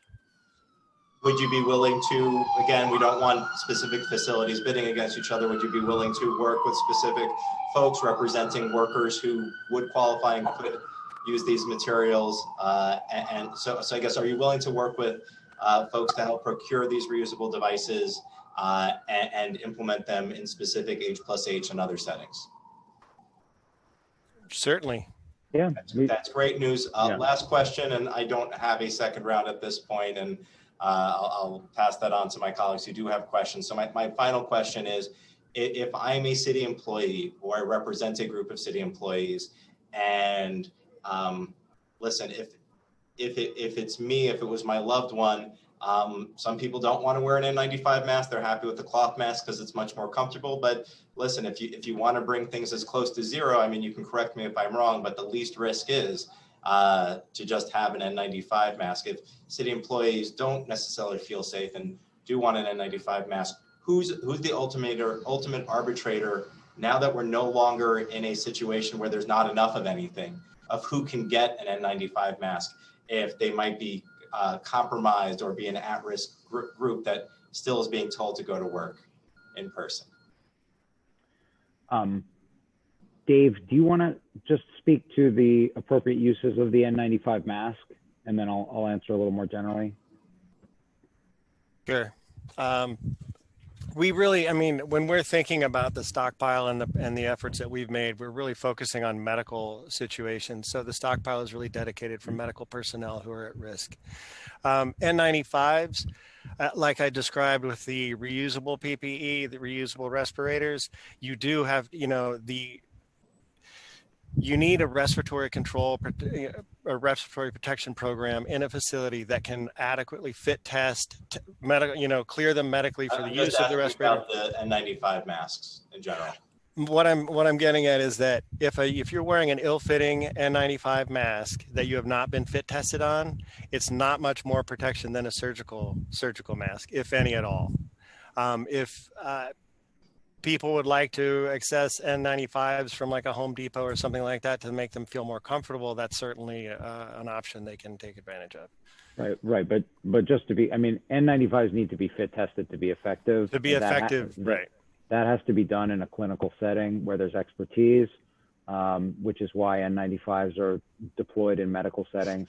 I would also say more generally, Councilmember, I mean, we are doing everything we can as a city across all agencies to make sure that our city workers have the appropriate PPE. And if there's any city employee that has a concern, they should talk to their health and safety office within their agency. I think the big question is, since the pandemic began, we went from no masks to 6 feet of space and social distancing to masks plus that. And then we started to learn about the fact that there could be airborne droplets. And the question is, if you are a municipal worker working in H+H and you're being told to go into that room with somebody who is COVID-19 positive, where there may be droplets, where we don't know what the air circulation necessarily might be in all of our facilities, go in, clean up everything, wipe down the bed, make sure that the person's okay, do your job. Is that a person who can access N95 masks if they want to? If that fits with the facility's respiratory protection program, then yes.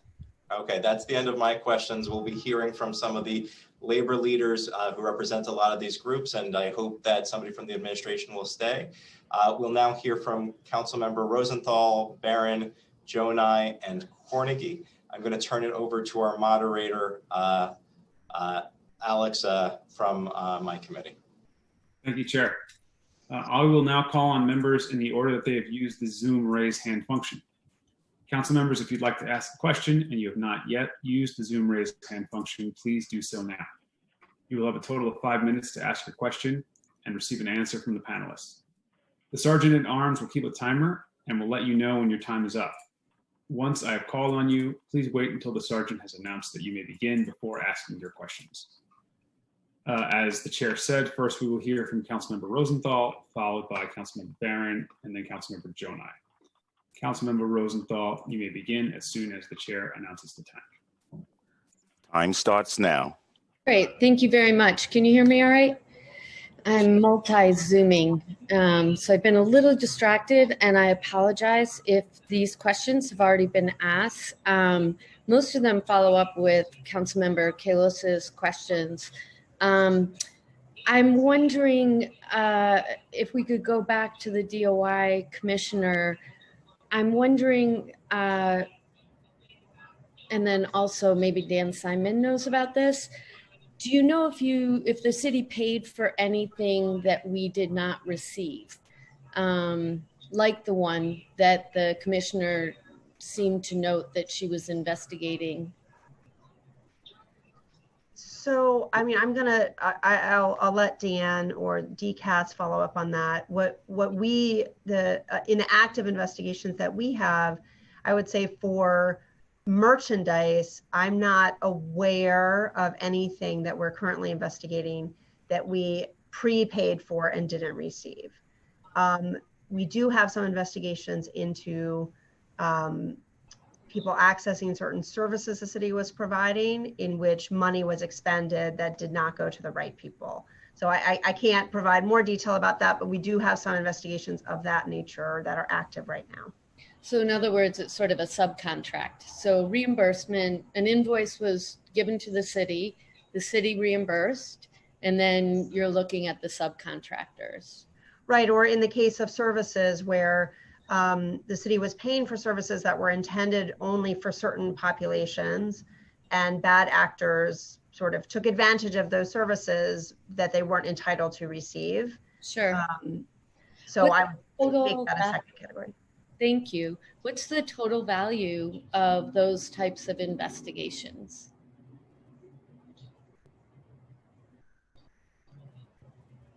Oh, she's been muted. Okay, I think I'm back.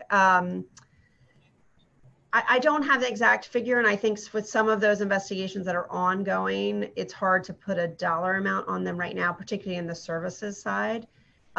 Certainly, you know, we have hundreds of thousands of dollars, I would say, on the services side, potentially.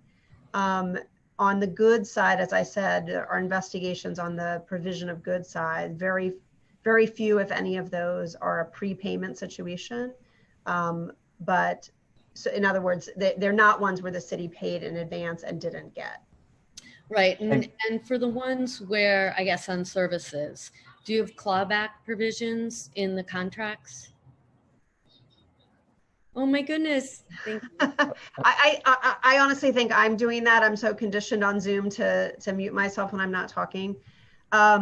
So on the services side, some of those contracts have clawback provisions, and also where that's not. I'm wondering why wouldn't that be a standard line in a city contract to have a clawback provision? I'm going to defer to Dan Simons on that. Yeah.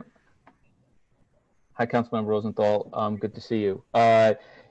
Mercedes can give the specific details around what we prepaid for and the very, very few items that we didn't get back and what's at risk, the value of the funds at risk. But I would just tell you that back in the spring, as I mentioned before, it was a seller's market, and the city almost never pays upfront for anything. Yeah. In fact, it never happened before in my career. But we were forced to take that measure. But Mercedes, go ahead if you want to. Well, unfortunately, I only have a minute. Oh, sorry. So I'd appreciate your getting back to the committee staff on the dollar value. Sure thing. And on if there were any contracts that didn't have clawback provisions. Also, I'm wondering, Dan, why Passport doesn't connect with the controller's office. It would seem that that's, just regular payment, that would make sense. And my second question, in case I get cut off, is how many emergency contracts has the controller been able to audit? And has he found anything? Has anything bubbled out of those audits? Sure, thanks. Because this got kicked up in March, right, we didn't have release 3 of Passport, which we've talked a lot about. Time expired. It didn't go live until June. And so that capability of doing any kind of contract management went live in June. And so all of these emergency purchase orders and contracts are in the older system that we're replacing, and so that's why they're stuck in this manual process. So if they had a contract today, it would just flow right through the invoice, for example, would flow right through from Passport to the controller's office to cut a check. Invoicing is coming in release 4, and so that'll be in 2021. I'm sorry, but release 3 is a huge release that we just went live with in June, and we're very excited about it. And we have built an interface with the controller's office. In fact, the first few contracts went through just in the past week or so. Okay, and I really want to defer to my colleagues. So if you could get back to the committee to have the answer on how many of the contracts has the controller's office audited of the total, and has the controller identified anything? Sure thing. Thank you very much. Thank you, chairs. Thank you, Councilmember Rosenthal. Next, we will hear from Councilmember Barron, followed by Councilmember Jonai. Councilmember Barron, you may begin when the sergeant calls time. Time starts now. Good afternoon. Thank you to the chairs for calling this hearing, and thank you to the panels for coming and sharing the information with us. as my colleague, Councilmember Rosenthal has indicated, we're bouncing back and forth between other hearings, and I apologize if this information is duplicative of what you've already answered.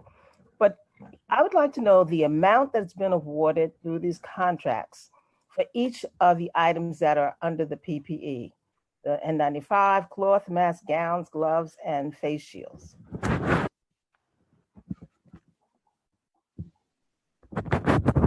Can you hear me? Hi, Councilmember Parent. Sorry about that. Good to see you. We mentioned at the outset of the hearing that the total tally is about $900 million at this point. Right. Has been spent on that PPE. I don't have the specific breakdown by those different categories. These were bulk purchases where with some contracts and deliveries, we were getting multiple items in the same delivery. So we'd have to do a little bit of work, I think, to break that down, unless Dan or Mercida corrects me. No, but that's we're happy to do that, That's to get right. you that information. I'm disappointed that you don't have that. It would, I think, help us to see where the bulk of the money has gone. I understand that you say that it's a bulk delivery, bulk purchases, but I think it should be able to have been disaggregated simply by the contract that was posed in itself. So I would love to get that information. So then that then brings me to my second question, which you won't be able to answer, which is of those contracts that were awarded in each of the categories for PPE, how many contracts went specifically to Black companies? We know we're in this age now, we're talking about the systemic injustices that Blacks have endured systemically from this beginning of this country. And we would like to know how we're addressing that. And when Blacks get lumped into WMBE categories, it sometimes masks the inequities still that Black companies are facing. So I would like to have that information once you get the disaggregation for the awards that were given. And you talk about stockpiles, and I've heard you say that the stockpiles are for medical personnel for a period of 90 days. So are we hearing now that what you have stockpiled and the quantities that you have described will be sent to or able to be distributed to those medical facilities only? And you did have a list of what's on the entities on that list. So are those the only ones that will receive these equipment? I make a couple points for you there, and thank you for the question. So basically, the goal is for this type of PPE, for anything happening in a medical setting, to be able to provide it to those healthcare workers. And so, you know, there was a long list of different types of organizations where medical work is happening. If we missed anybody through all our outreach, and I mentioned that we have more than 1,000 entities signed up, and we're happy to talk about adding them. I will also say we do have a supply of non-medical PPE, things like face coverings, gloves, and so on. And the city's been, with DCAS, and the city's been deploying that in whatever case that it's needed. So I did hear you reference, or someone referenced previously, that NYCHA did receive some of these PPE equipment, particularly in terms of the face coverings. Are they a part of this consideration so that, again, NYCHA can expect to receive these kinds of equipment? Yeah, if a city agency needs medical PPE, they're getting it from the stockpile. Yes, ma'am. Okay, and two more questions. I have to talk quickly. As you were selecting contractors, did you have a cap on the amount that you would be willing to negotiate to pay for any of the particular items? Or was it just, listen, we need it and we're going to pay whatever we're being asked to pay? And what outreach was done, particularly to Black businesses, to let them know how they might take advantage of this opportunity to be able to provide services, even if it meant shifting the products that they were presently producing? You mentioned museums and also one of the beer companies shifted and presented that to the city. So were there businesses, was there outreach done so that they would know, listen, I may be able to modify. Time expired. Thank you. Production line and bring this out. And what was that outreach done in that regard? And was there a cap on what you would pay for the equipment. Dan, do you want to respond on the pricing? And then I think probably Lindsay would be best to respond on local production. Sure. So as you can imagine, the prices were extremely volatile back in the spring, but we did what we could to analyze the market in real time and only pay reasonable prices, but we did not have any cap. But we certainly paid a higher price than what those items were costing pre-COVID. Okay. Councilmember Barron, I'm happy to answer on behalf of EDC because of the local sourcing focus that we had. Let me just preface by saying, obviously, it's so important to focus on supporting and strengthening MWBEs, particularly when we look at economic recovery. EDC prioritizes MWBE selection. We exceeded our target last year as an organization and agency. And we're thinking about raising our target for the year ahead. So just something to be aware of. It's definitely a high priority for us. In terms of the local sourcing operation, if you look across the over 130 factories or sub-factories or companies that we ended up sourcing from or sourcing through, about 40% of those were owned by a woman or minority entrepreneur. I don't have exact numbers for Black entrepreneurs, but yeah, that was our rate. In terms of outreach, we had a link on our site it functioned as our intake form for anyone to be able to raise their hand and say, I have PPE, I would like to provide it to the city. And we had an MWBE checkbox on our form so that we could easily determine who fit that categorization. But I should caveat and say that the kinds of companies that were supplying to the city were often fashion manufacturers, for example, who maybe hadn't participated in city procurement before. They wouldn't necessarily have been certified as an MWBE. So it's just something to keep in mind. Thank you so much. And to the chairs, Vallone, Kallos, and Cabrera, thank you. Thank you, Councilmember Barron. Next, we will hear from Councilmember Jonai. Time starts now. As a reminder to the remaining council members, please use the Zoom raise hand function if you still have a question. So I want to thank the chairs, and most of my questions were already raised, and I want to thank Kallos for honing in on some of those. My question is the executive order suspending the city's procurement laws still in effect due to the state of the emergency? Yes, it is, council member. What is the purpose now that we've had a moment to catch our breath and I guess refocus?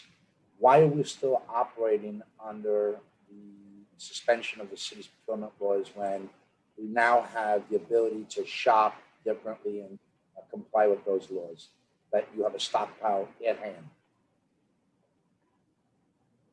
So, council member, the executive order is not just for PPE procurement. As you can imagine, there are emerging needs as it relates to COVID, and so it's not just PPE that this is applicable to. So, as I said, the mayor is using every tool at his disposal to protect New Yorkers, and will continue to do so until it's not needed.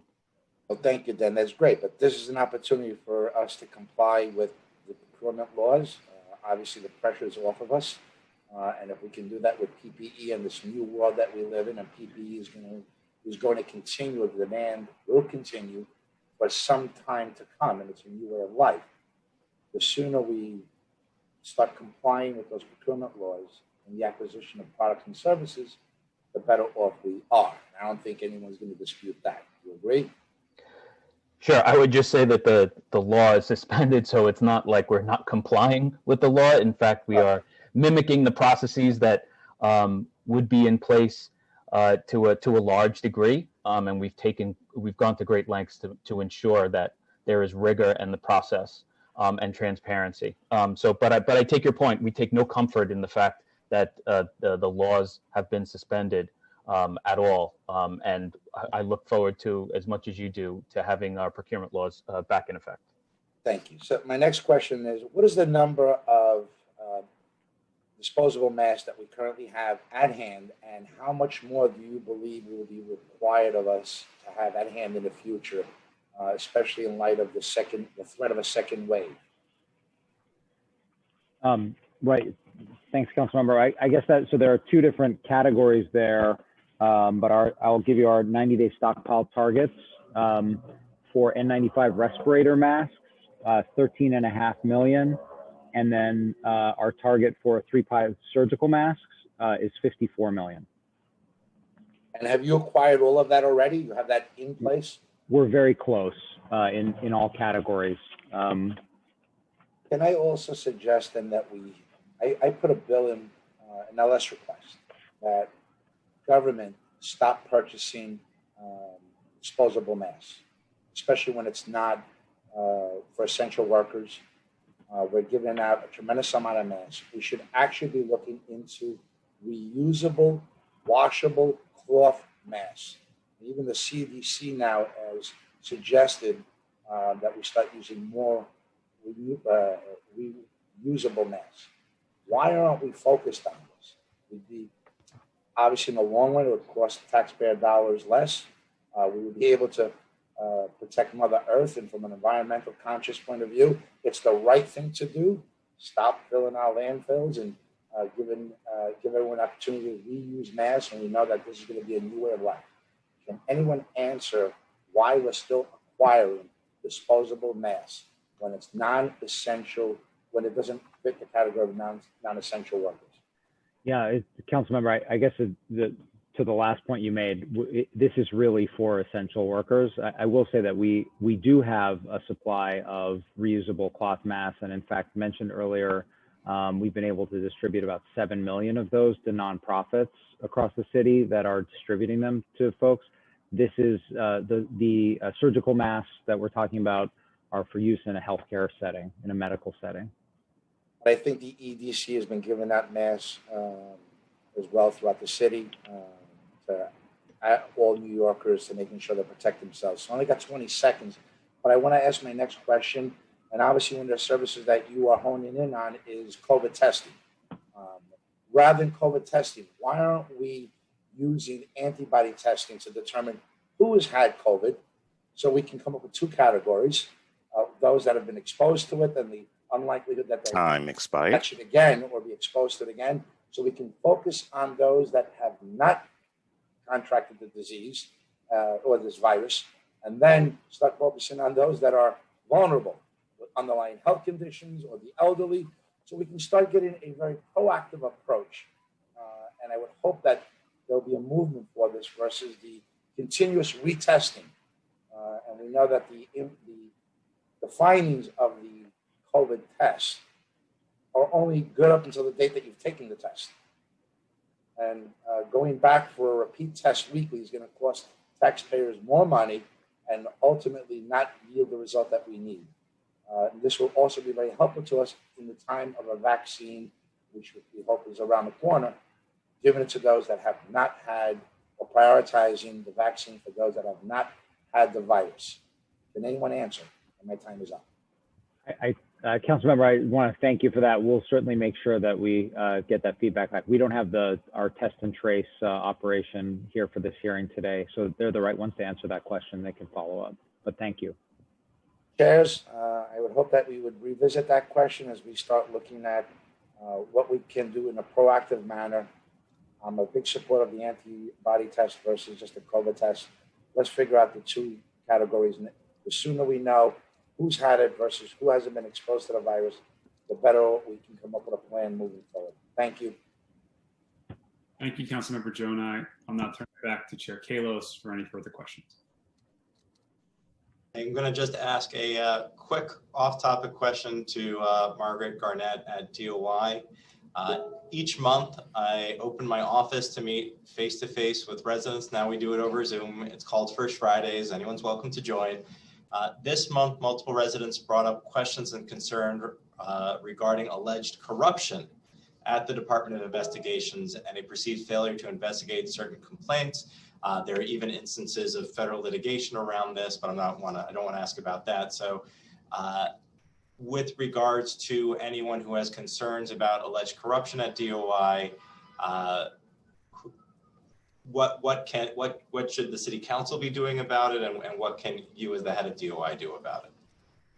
So we investigate every complaint we receive, even the ones that are about ourselves. My general counsel, Leslie Dubeck, is the IG for DOI. So she conducts internal investigations that relate to complaints about DOI. If a complaint is about me, I'm obviously recused from that, and we would take other measures to make sure that it is investigated without conflict. So I don't know the specifics of what you're asking about. I'm happy to talk to you about that online, but we do have a process within DOI to make sure that even if the complaints are about us, that they're investigated with the same rigor that we would apply to any other city agency. Right. So as a mandatory reporter myself, if it is a complaint about DOI, I can either bring it to you or your general counsel, and there's a procedure moving forward? Yes, that's correct. Thank you. That's my question. Over to Chair Cabrera. Thank you so much. I have one question because I know chairs want to move forward and we have more panelists. But I wanted to get a picture of at what point do you feel that our PPE safety net will be vulnerable, would be overwhelmed? What's the case scenario would you see that we wouldn't be prepared for a second surge, if I could use the word tsunami in this pandemic, that it will be overwhelming? It will overwhelm the system. Yeah, thanks for the question, Council Member. I mean, that's certainly, that's been the driving concern for us, you know, and under the mayor's direction to build a 90-day stockpile. It was all about that. And I can say that we, one agency that's not with us today is the New York City Emergency Management, but we've been doing tabletop exercises, other preparation exercises, where, you know, we all work within scenarios, and I can say that happens at the highest levels of the administration on a constant basis. And that's been the basis for the planning assumption that we have stockpiled 90 days worth of PPE. Also, as I've mentioned, we're seeing reporting that hospitals and nursing homes are complying with that executive order. So, you know, you're just in one hypothetical example, if a hospital has 90 days of PPE and we have 90 days of PPE, that gives us 6 months of I'm not saying we're going to have this, but 6 months of a surge like in April. And during that 6 months, we would certainly be able to source more PPE. So that's what gives us a lot of confidence about these numbers. Great. All right, let me give it back to Council Member, to the chairs, Chair Kallos. Thank you very much. I'd like to thank all the council members who stayed through a very long beginning of the hearing. There are outstanding questions for the administration. I'm going to check in with Mercida if she got me any of those numbers by the end of our questioning.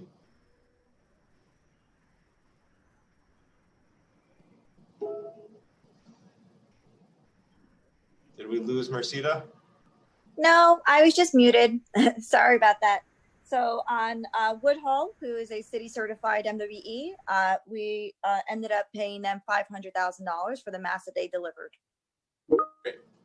Thank you. And I know that Councilmember Rosenthal has outstanding questions, and we hope to get those back. And I will now excuse the administrative panel. Thank you. Please make sure to respond to any follow-ups. We now have multiple panels. We're not really doing panels anymore, but just in terms of groups of folks. So we're prioritizing folks who are working on specific front lines in medical situations. So we should hear from New York State Nurses Association's Doctors Council, CWA 1180, DC 37, Local 420 in a first grouping. We will also hear from our workers who are essential workers at DC 37, Local 372, and as well as SEIU 32J. Our next group will hear from Human Service Council, Anti-Defamation League, and MWBE. as well as a final panel of doctors and members of the community. Thank you very much. Back over to the moderator. Just want to thank you, council members, for the opportunity to talk about this. Yeah, and Thanks very much for holding this hearing. For that. That was a very detailed, almost 3 hours. So we thank you for all the information, and we will follow up, just like Chair King. Thank you. Thank you, chairs. We will now turn to public testimony. I'd like to remind everyone that unlike our typical council hearings, we will be calling individuals one by one to testify. Each panelist will be given 5 minutes to speak. Please begin your testimony once the sergeant has started the timer. Council members who have questions for a particular panelist or a group of panelists should use the Zoom raise hand function, and we will call on you in the order that you raised your hand once the panelist has completed their testimony. For panelists, once your name is called, a member of our staff will unmute you, and the sergeant at arms will set the timer and then give you the go-ahead to begin. Please wait for the sergeant to announce that you may begin before delivering your testimony. I would now like to welcome Judy Sheridan Gonzalez to testify. After Ms. Sheridan Gonzalez, we will hear from Kevin Collins, followed by Sean DeFrancois. Ms. Sheridan Gonzalez, please begin once the sergeant starts the timer. Time starts now. Good afternoon. I'm Judy Sheridan Gonzalez, an emergency room RN and president of the New York State Nurses Association, largest RN union in New York, representing over 42,000. Frontline health care workers went into battle last spring, lacking the tools needed to provide care for our patients while keeping ourselves, coworkers, families, and communities safe from the virus. I know this because I was there. My hospital in the Bronx was completely overwhelmed by the sick and dying during New York's COVID-19 surge in the spring. We don't ask firefighters to run into burning buildings without proper equipment and safety gear, but that's exactly what we subjected bedside healthcare workers to. While we won some improvements, what we got was far short of proper protection. N95s designed to be discarded after every patient interaction were rationed to 1 per week, even 2 weeks, then cleaned and reused. We had to fight for the right to wear one new N95 per 12-hour shift. Not a universal win, but this same mask was worn between many patients, allowing for cross-infection and resulting in brutal facial scarring. Just to show you what that looked like, for those of you who have video, this is what the facial scarring looked like. Previously, reusing an N95 resulted in worker discipline for an infection control violation.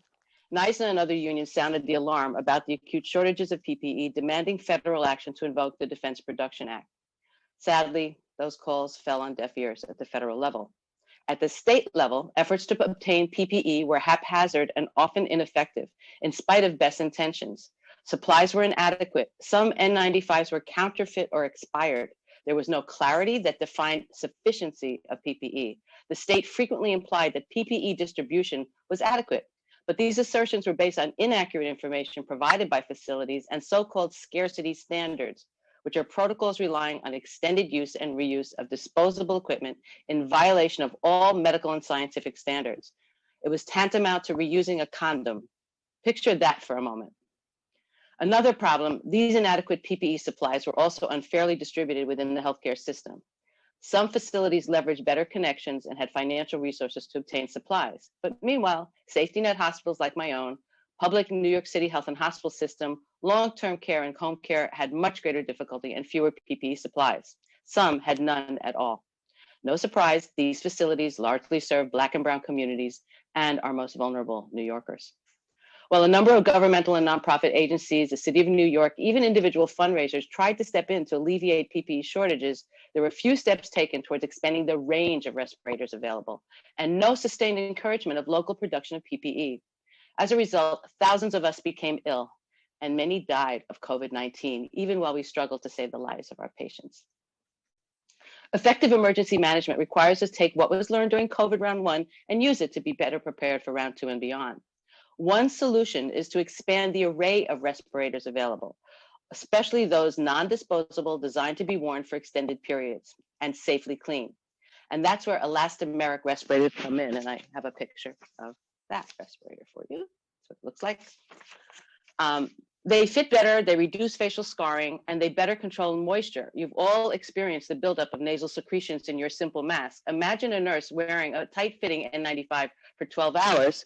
what it would look like, providing a pool for virus to proliferate. Finally, with the increase in prices of N95s during the COVID crisis, elastomerics makes much more sense financially. Every elastomeric respirator used eliminates the need for hundreds and thousands of N95s. If each facility in the city replaced some portion of their N95s with these reusable respirators, the need to purchase N95s, still in short supply during future viral surges, and one is looming right now, would be vastly reduced. According to a recent article in the Journal of the American College of Surgeons, elastic respirators cost 10 times less per month than disinfecting and reusing disposable N95s. Incorporating elastomerics could provide additional opportunities for sourcing equipment locally, bolstering our fragile economy. Some New York firms use equipment and production methods akin to those needed for such production of elastomerics. Others could be retooled and supported to do so, providing desperately needed jobs and promoting industrial development. Recently, NIOSH recognized the importance of elastomeric equipment, creating a program to distribute a couple 100,000 of them free of charge to facilities willing to evaluate their use. Many facilities throughout the country already incorporate them into their programs, including Brookdale, Interfaith, Kingsbrook, and Brooklyn Hospital Center, right here in New York City. If they can do it, why not others? This is a time to follow the science, follow NIOSH's lead. We need to get elastomerics into all stockpiles, state, city, facilities, large and small. Let's hothouse PPE production right here in our own state and city. If we don't, it'll be deja vu. We're committed to make it happen. As Councilman Torres Springer said, we're always looking to add further rigor to our procurement process. Please ensure that these safer, most cost-effective respirators are made available, create jobs for New Yorkers, be fiscally responsible, provide superior, reliable products that will save the lives of patients and caregivers. Thank you for allowing us to testify. Thank you, Ms. Sheridan Gonzalez. Next, we will hear from Kevin Collins, followed by Carmen Charles, followed by Sean DeFrancois. Mr. Collins, you may begin your testimony when the sergeant calls time. Time starts now. Good afternoon, Chairs Kalos, Cabrera, and Vallone. Thanks for the opportunity to testify before you and the other members of the committees today, and I hope each of you and your families are safe and well. I'm Kevin Collins, Executive Director of Doctors Council, SEIU. We're the Union for Physicians and Dentists and represent doctors in New York and different states. As today's hearing deals with COVID-19 pandemic and PPE, personal protective equipment, I think it's appropriate that we all reflect on those who have lost their lives due to the coronavirus, who have been impacted by the loss of a loved one, lost their jobs, otherwise negatively hurt. Let's never forget those. I also want to lift up all the members of Doctors Council, SEIU, who've worked and continue to practice during the COVID pandemic, and who may be called on to do so with future waves or other pandemics, and also the other members of the patient care team with nurses and techs and housekeepers, and all the union members that have kept New York City going. Today deals with a couple of topics. With respect to Intro 1980, establishing the special investigator to review contracts, we were in favor of this. Due to the serious impact of the COVID crisis and future possible waves, anything we can learn from what we went through is needed, as well as having transparency in what occurred. For example, the current method of the supply chain for PPE for hospitals and health systems is ridiculous, as we recently witnessed, inadequate to handle emergencies. Even health systems that may have had PPE orders made in late 19 or early 20 may have seen these orders rerouted or used elsewhere. Further, there must be standards, protocols in place to ensure that the PPE that does reach frontline doctors and other healthcare workers are in compliance with appropriate regulatory and safety standards. There have been suppliers of PPE that have sent supplies that were not proper and could do harm to the doctor and patient through the spreading of illness or injury. PPE encompasses more than N95 masks, such as surgical masks, gloves, face shields, goggles, head and shoe covers, etc., that protect against the transmission of germs through contact and droplet routes. If you think of the doctors and other healthcare workers as soldiers in the war against the virus, we must give them the tools and weapons to fight the virus. Otherwise, they will become infected and end up as patients and potentially spread the virus to others. Further, as PPE contracts impact the lives and health and safety of healthcare workers and patients, they should be A, on the health system website, and B, reported to appropriate government agency review, and also to be available for public view. The government agency should review that the contracts are safe and secure, and that one health system does not have lower standards than another. There must be a delineated set of standards for all. Everyone deserves this and no less. Communities of color and those in lower income neighborhoods suffered the impact of COVID far worse than others. Ensuring common standards of purchasing of PPE is one way of balancing the field and addressing inequality. As to securing PPE for the next wave or the next pandemic, we must seek the highest common denominator and not the lowest. What I mean by that is during the height of the first wave, the CDC and the state DOH and various health systems that follow their guidance would have various protocols, such as 14 days of quarantine that became 7 days, that then became 72 hours of symptom and fever-free. PPE protocols similarly seem to be on a race to the bottom of the lowest common denominator. N95 masks that should be discarded after a procedure and should not be more than 1 day were now to be worn for 5 days. Established medical protocols were ignored and kept changing largely because of lack of supplies. This is not necessarily to blame any individual hospital health system, for as I noted earlier, the supply chain in our country is poorly designed and implemented. Hospitals should not have to compete with each other for PPE supplies, nor we should not have to rely upon sports team owners or players to deliver desperately needed supplies. However, inasmuch as what we went through shows a lack of leadership from the federal government to use the Defense Production Act, local states, cities, and hospitals were unprepared. We must maintain the highest standard of infection protocol and reinstate longstanding CDC guidelines regarding the use of PPE and protecting against infectious disease cases. There is a proper way to use PPE, including N95 masks. Using surge capacity or the pandemic as a justification when a sudden increase in patient volume occurs is a poor excuse to put the health and safety of workers and patients at risk. Trying to extend the use of PPE beyond safe usage rates or burn rates is placing healthcare workers and public at unnecessary risk. During the first wave, it was noted that the various health systems in New York were to combine and act as one. The degree of that success may be debatable, but if indeed hospitals ought to work together as one regarding pandemics, then there should be one high standard for safe and secure usage of PPE. As of September 30th, hospitals would have at least 90 days PPE on hand to be in compliance with the New York State requirements. Key concept here that if this is based on the daily baseline burn rate of the average usage for the period of April 13th to the 27th, but if the PPE was being improperly being extended and used during this time, such as N95 masks being used for 5 days as opposed to 1 day, or being changed after each procedure, then this data will be faulty and perpetuate a shortage and improper use. Second, if Time expired. Yeah, I'll wrap up. Second, if healthcare workers were intimidated or afraid to ask for more or new PPE or simply gave up, then a similar problems exist. Whether it should be 90 days or 80 days in the stockpile has to be dependent upon the use of the supply chain. And we agree with the vetting in advance, not as it occurs, not after the fact, the vetting in advance of potential local businesses and vendors for the proper use of their contracts and review. A lot of hospitals guarded the giving out of PPE, and healthcare workers had a tough time getting them. There should really only be one standard. Whenever a doctor or other healthcare worker believes that an N95 mask or other PPE is needed, they should be given that PPE. The ability of healthcare workers to speak up is very important, and that's why we have supported the City Council legislation on protecting healthcare workers' rights to speak out in such situations.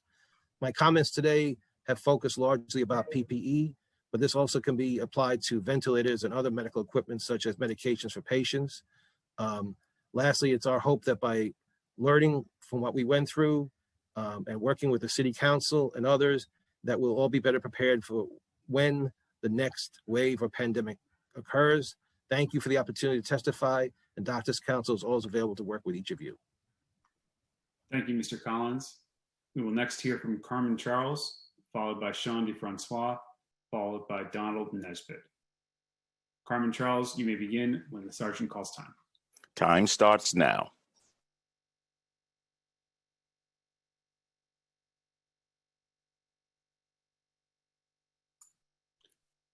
Ms. Charles, are you still muted?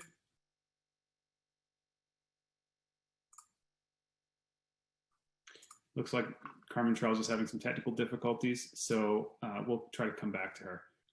For this next panelist, why don't we move to Sean DeFrancois, followed by Donald Nesbitt, and we'll try to return to Carmen Charles when she sorts out the technical difficulties. Mr. DeFrancois, you may begin when the sergeant calls time. Time starts now.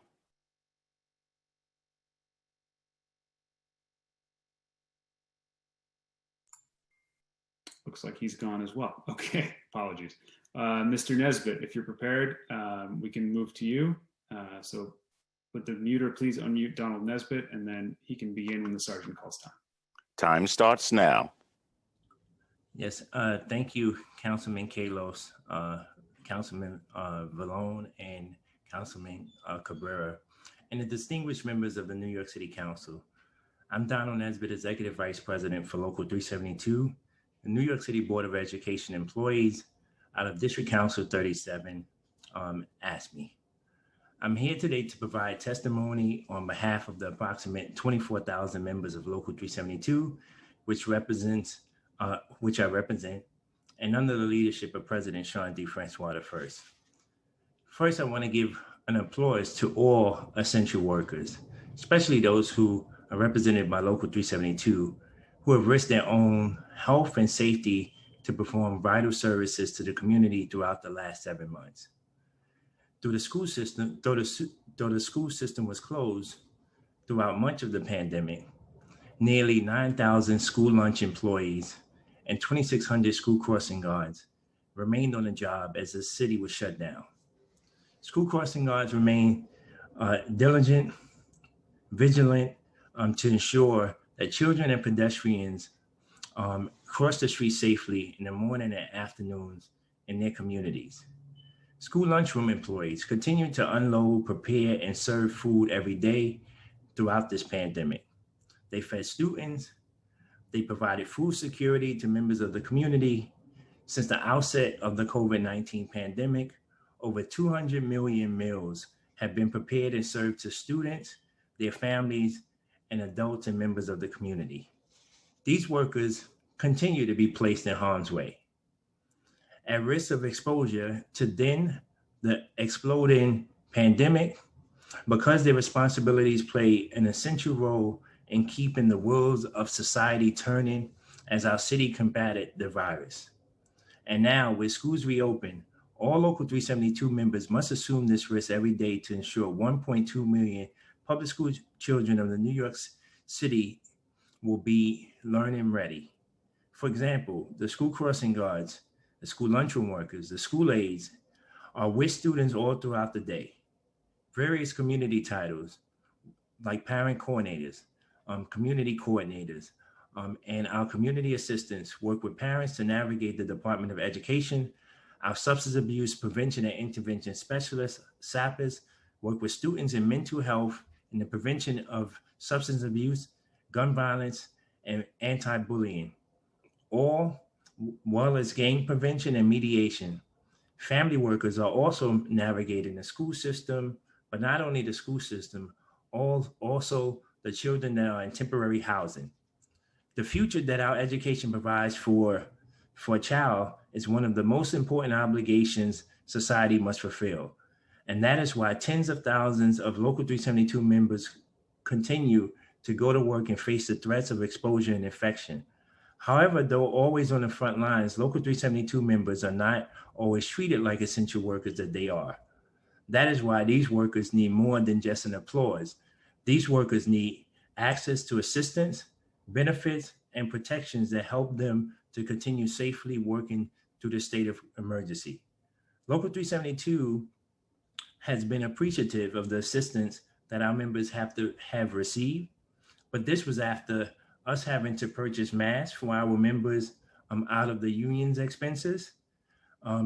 Now and in the future, the protections that are needed are clear. These pandemic scenarios, these workers need adequate, timely and accessible supply of PPE, including masks and gloves, to mitigate the risk of transmission. To the extent that a special prosecutor can shed light to highlight existing inefficiencies and possible improvements to the emergency contract procurement process to further protect our members in the future, Local 372 will be very supportive. In addition, the city should also provide hazard pay as contemplated in Intro 1918 to appropriately compensate our essential workers for the sacrifice that they have made. And when Local 372 and our students now back on location, it is extremely important that all of our schools are cleaned regularly with routine testing implemented to spot the virus before it can spread. We are very diligent in these efforts.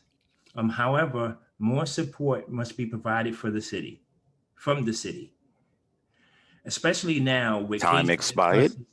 I'll be wrapping up now. Especially now with cases and clusters rising up, it is imperative that the city actively maintain vigilance alongside us in order for schools to remain a safe place to learn and work and to prevent a return to the worst days of this pandemic.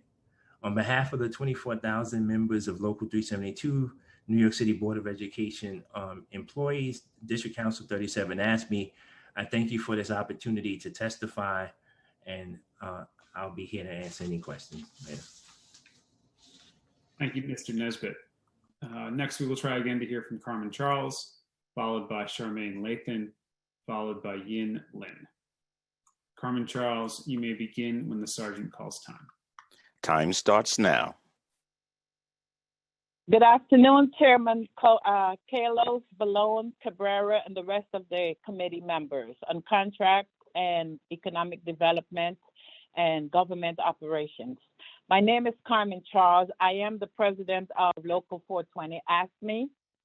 I represent municipal workers within health and hospitals. Local 420 would like to recognize the dedication of all frontline workers and thank them for their service and sacrifice. We dedicate this testimony to the 15 members of Local 420 who passed away fighting this dreadful, awful pandemic, and those who continue to serve today. New York City has become the national model for containing coronavirus. Because of the hard work and sacrifices of the frontline workers, all frontline workers are heroes and deserve to be treated as such. If Congress is listening, it is long time overdue to make the Heroes Act the law of the land. It is the least that you can do, considering what frontline workers have faced and continue to face, because Washington, D.C. botched the response to COVID-19.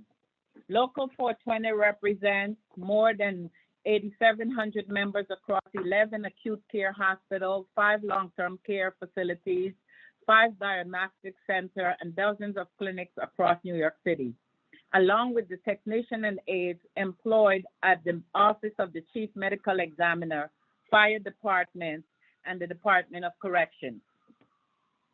In all of my years within the healthcare profession, I never could have imagined encountering something as insidious as COVID-19. At the onset of the pandemic, New York City H+LH, along with hospitals across the country, were caught off guard by this pandemic. The lack of preparation meant Local 420 members had to work without the proper PPE at the very beginning, when medical professionals were still learning how to treat this deadly disease. H+H is the tip of the sword in treating New Yorkers as New York City safety net hospital system and treats the most vulnerable among us. It is a source of pride for Local 420 members who are responsible for providing care for our neighbors, friends, and family. To be a Local 420 member is to understand the work is often a labor of love. It was that labor of love that carried us through the very worst of COVID-19. In the earliest days of the pandemic, the shortage of PPE meant our members had to take drastic action to protect themselves from this highly contagious disease at a time which was a complete mystery and continues to baffle even the best healthcare professionals. The shortage of N95 masks, surgical masks, gloves, and gowns meant my members had to reuse items which are designed for single use. My local had to purchase additional PPE for our members, and I must stress, it is H+H responsibility to provide its workers with the supplies they need to get the job done. Some of our members and other healthcare professionals had to suffer the indignity of using garbage bags as makeshift surgical gowns to treat COVID-19 patients. At one point, the union had to file a grievance against H+H because our members had to attend to patients with only surgical masks because the hospital wanted to reserve N95 for the doctors and nurses. My members are a part of the healthcare team, and they should not be treated as second-class citizens. It was appalling to hear of such wanton disregard for the lives of Local 420 members. It literally signaled to me and my members that our lives were worth less than those of the doctors and nurses. We quickly put a stop to that action for the rest of the pandemic. All of Local 420 members who treat COVID patients receive the same PPE as the healthcare professionals. At the onset of the pandemic, my members were beyond terrified. In addition to the lack of adequate level of PPE, H+H failed to provide the consistent Time expired. information of when they could expect. Okay, I'll wrap up. Local 420 leadership spent that time going from hospital to hospital, reassuring our members that they would receive the support and that the city most vulnerable among us will get the care that they need. Our part of the reason that we have lost so many Americans to COVID-19 is because we have been reactive in our response rather than proactive. Prior to the pandemic, we lacked the necessary PPE to protect frontline workers and the general public. As a matter of course, we must work towards stockpiling these materials if there is supposed to be a second wave. In addition to strategic stockpiling, the city should implement a contingency plan for all New Yorkers to socially distance. All New Yorkers should be able to shift to remote work, school, and other activities seamlessly, which will help us to stop the spread of future pandemics. In conclusion, I want to thank the chair, Councilman Kalos. I want to thank Local 420 members and all New Yorkers, essential workers, for the great job that they provided during this pandemic. Thank you so much. Thank you. I'd like to jump in with questions before the next person is brought together. I want to thank my brothers and sisters at NISNA, and also in particular Carmen Charles, president of Local 420. It was at a meeting with her and her executive board that I really hit home and understood how important this hearing was, and spurred me to make sure that we reached out to as many of our brothers and sisters as possible. I want to also just thank all the frontline workers who sacrificed their lives to save the lives of others, and we can and must do better as a city. I want to just, I guess, start with President Charles. I'm just sorry for the members you lost. It was wrong that your members did not receive PPEs. Your members are not trash. They should not have been forced to wear garbage bags, and they should never have been put in a place where they were attending to patients without N95 masks. What access does your union, now that you know we have 13.5 million N95 masks in the stockpile, what access is the city giving for you and your members to have access, and what types of equipment should people who are in H+H facilities have to N95 and other protective equipment? I have no doubt that the hospital, they now have the stockpile of PPE, but again, they are rationing the supplies in that what my members are told, the CDC guideline is not for the titles that Local 420 represents. But let me just paint a picture for you. While the doctors and nurses may be in the patient's room for a certain amount of time, my members are the ones that's spending the most amount of time in the room because, for example, a housekeeping aide that has to clean the room is not going to clean it in 10 minutes or 15 minutes. And so that person is exposed longer to the virus because they are in the room longer. And for them to just be given a surgical mask is an insult.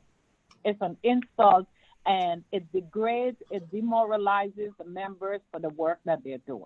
I had a director of nursing tell me Well, your members are not that essential. They're a part of the healthcare team. They are a part of the healthcare team. Right. And every member in healthcare facility is essential. You are right. Chair Cabrera? Thank you so much, Co-Chair. Two quick questions for the Doctors and Nursing Association. You know, I noticed that there is a mask that is available that literally covers the entire face. It's like a mask that is used for swimming and has a cone in the top. It seems to me that that is the most effective and most cost-effective, let me say, way of going into a room where potentially they could be exposed to COVID-19. What are your thoughts on that particular mask? It would seem to me that the only part that they just need the N95 cloth is in the top, which is a small piece. They even sell them in television. I mean, it just seems to me that in infomercials, and I've seen them in social media. I mean, they're not hard to get. Any feedback regarding that type of mask? I can answer that. I mean, there's two types of other kinds of reusable materials. One, I think you're talking about the cone one, which is called a PAPR, a purified air, personal air purified respirator. It's expensive. It costs several $100s. It's the best thing. It doesn't harm you at all physically, and it's very protective. It uses a kind of a little tank to help you. But the one we're talking about is far cheaper. The Elastomeric only costs between $20 and $40. There's a full face one that covers. All you'd need is a head bonnet. And that's the one we're talking about. It's a lot cheaper because obviously money matters. And it's very, very effective. It doesn't cause the same abrasions, and it certainly is much more effective, and it's reusable. So we're not dealing with the environmental problems or the supply problems. It would be personally applied to each person, and it fit tests, and they use it themselves. It's much safer, it's much better, and you can use it. It's designed to be worn for long periods of time. Of course, we love the PAPRs, but they're very expensive, and so we're proposing something that's far cheaper even than using so many N95s, and that would be the Elastomeric. They have full face ones as well. So when you approach H&H and the city, what kind of feedback they have given you regarding your request for this type of mask? Well, each hospital in the private, I work in the private sector, and we have appealed to them. Some of the hospitals in the private sector in Brooklyn have agreed to, and so has my hospital now, and others, to use the NIOSH pilot. So we think it's something that the city should adopt because it's cheaper, it's better, and as we said, we could actually retool factories and produce them here and provide jobs for people. Fantastic. And my last question was to Donald Nesbitt. As a former sport counselor myself, working in public schools, what's the current state of your members? Are they getting what they're requesting in terms of the PPEs, and are they getting enough replacements? So currently at this time, yes, managers have options of ordering. That wasn't the case at the beginning of the pandemic for about, say, 3 weeks to a month. The union even went out and purchased 40,000 masks for those who were on the front lines because it was taking way too long and people were being exposed. But right now, I believe they got the message with constant communication and fighting on our end. We actually told them that we weren't going to stop emailing them, weren't going to stop putting the pressure. So I think the DOE has the message now. There's supposed to be a 90-day supply that's in-house in every school. So I think now it's much better than it was. But I think if we're talking about a second wave, we need to be ahead of the curve rather than more responsive than reactive when things happen. Absolutely.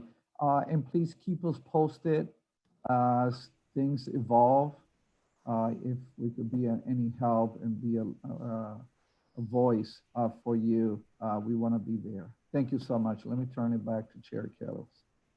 I want to follow up with Carmen Charles. During the testimony, I asked the administration about whether or not they would provide N95 masks to people who, for whatever reason, felt that they needed one, and they offered to let people buy them themselves.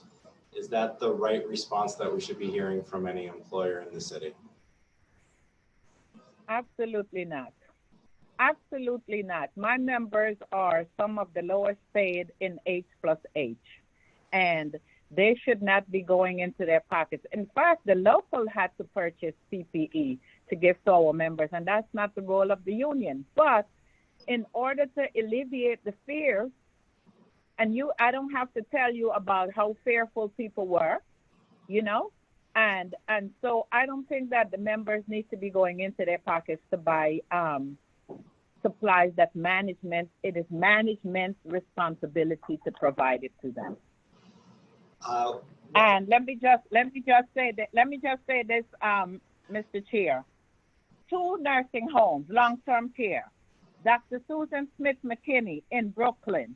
I had to go over there twice to deliver supplies to my members, and COLA on Roosevelt Island, which I know is part of your district.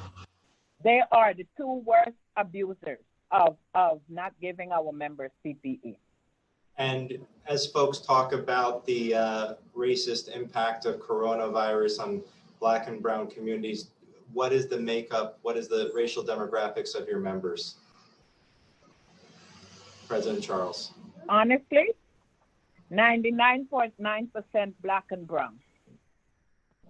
Thank you. We've used this hearing as an opportunity to call attention to what you and your members are facing. If there is any more that I or any of my co-chairs can do for you, please do not hesitate, and we will be there with you. And I guess I want to expand it to everybody else, but just across the board for DC 37, NISNA, for Local 420, it sounds like all of you have purchased PPE for your members. Did any of you get reimbursement from the city for the money that you purchased for the members? Yeah, right. No. No. But with the mention of that, we'll send the receipt. To the extent of, I would be interested to see how much you spent, and I'd be interested in delivering a bill to the city for those amounts. I want to thank Chair Cabrera for the issue with the reusable mask and asking a lot of the questions there. So President Sheridan Gonzalez, we brought this up to the administration. They came here perhaps a little bit more ready. They have now said that they are open to it. You shared that you had a number of locations that you and your members are actually able to get programs going.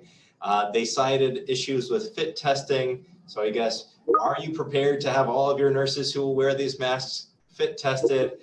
They cited questions about cleaning. Are you prepared, or your members already trained on how to clean these properly? And they cited costs. How many N95 masks does a nurse go through in a regular shift versus how many of these would they go through in a shift? So let me try to remember in order. So we have some nurses. Fortunately for our members, they had some more resources than our brothers and sisters who were in housekeeping and other areas. And we have members that paid $1,000 of their own money to purchase this exact equipment. Not just elastomerics, but PAPRs and Tyvek suits and all the things that they needed. And what we did when we recognized that they were so abusive to the housekeeping staff and the other staff, we rationed equipment so that we could provide the N95s to our staff that was not being given them. So there was an incredible collective response of camaraderie among the workers in helping to take care of each other, those who were less fortunate than others. And in addition, we got a lot of donations of a variety of equipment. So of course, people are absolutely willing to clean their own equipment. They were doing it anyway to protect themselves. We heard about elastomerics because some of our work, we saw the doctors wearing them. They had used faculty funds to buy them. And while we're standing there with these used mucousy N95s. So yes, we know how to clean them. They can be fit tested. They're much easier to be fit tested. There's just 2 sizes and they're all adjustable. So they're easy to be fit tested. They can be fit tested. They can be cleaned. We already have experience doing it. They can last for years. The only thing that have to be replaced are the filters. The filters can be replaced after, I think, 90 days, and they're pretty cheap. So I think I answered all your questions. How many masks does a nurse go through in a shift? I don't know if Doctors Council is still available, but these are still for them too. But how many masks, N95 masks, is the protocol for a nurse to go through in a shift versus it sounds like this mask can last 90 days. So I guess what is... No, the mask can last for years. It's the filters that just have to be changed for every period of time. So they're very cheap. It's $20, $30 for one of these elastomers. How many N95s does somebody go through in a day between patients? If you were going to follow the correct protocols, you could go through 8, 9, 12 of them. But right now, people are just going through a few, maybe 3 or 4, if they have the equipment there. But a lot of people are being told, even though they say, oh, you can have one whenever you need it, that's not true. People are intimidated out of asking for the appropriate amount. If you're spending a lot of time with a patient with a lot of secretions and you're in a room with that patient, you really have to change it, because COVID is not only airborne and droplet, it is also contact. As you know, we're using gel like crazy, so you can get the mask soiled. We wear these surgical masks over them, but the surgical masks also can slip down. So if you were using properly, you would use many during a day. Very often we're skimping because we're just not sure if we'll have the right equipment. So you're testifying today that despite testimony to the contrary, rationing is still occurring? Yes. Thank you. And for Donald Nesbitt at DC 37, I know you have a large constituency. I know that local 372 members were in kitchens that are over 100 degrees, cooking meals for millions of hungry New Yorkers. They were literally up front with people less than 6 feet away from them, wearing masks, not wearing masks. What type of PPE would you like to see for a lunch worker in a kitchen over 100 degrees where it can already be difficult to breathe and there's already issues with that? And then also for a worker, in the case of perhaps even a shutdown or even SAPIS workers who may be in a confined environment, what kind of equipment do you want for those members who are going to be interacting with members of the public or children who may not be wearing masks and may have coronavirus? Well, we would like the most safest masks that can be provided to them. Like Sister Charles and I see the Nurses Association, the masks are, even though at some point they begin to get it right, we're also rationing out what they gave our members. It was like, you get one and then we're gonna hide the rest, and that shouldn't be. I had to pose a question: if it drops off, if it drops on the floor while you're preparing food, the same as if a hairnet or a glove or anything else, we replace it. We get a different set. So it was a whole lot of rationing and a whole lot of fighting, and I hope the city council can do something to ensure that we are safe. The ventilation issues in our kitchen are certainly there. N95s would be more sufficient. I know they were harder to get, so we needed something for our members to be safe. But we ask that the most safest masks that the city can provide to them be provided. I know in some schools now with more kids and staff coming back and more people in the schools, in some cases they have given them shields to go over the mask, but the shields, I heard a report just this week that I need to follow up on, but they gave one mask out for every employee in the kitchen. So there was one shield for 15 employees. That's just unacceptable. Either you're going to give it or you're not, right? That's unacceptable for everyone to be sharing one shield. So those are some of the things that we're actually facing in the school kitchens. And we just hope that the council can actually intervene and look into some of these, and that a special inspector can actually make sure that everyone is safe, like our brothers and sisters everywhere else. Given the rationing and given Doctors Council's testimony regarding concerns about the number, I don't know if you have a gut reaction. It took us this many months to find out what the stockpile numbers are. They're talking about 13.5 million N95 masks. They're not willing to share a number on the number of elastomer. I think their number is probably 0 at this point. Is 13.5 masks, N95 masks enough? And then similarly, if you don't have an answer right now because you're right on the spot, would you be willing to come back within 72 hours for the record to let us know what you think the correct number for the stockpile is?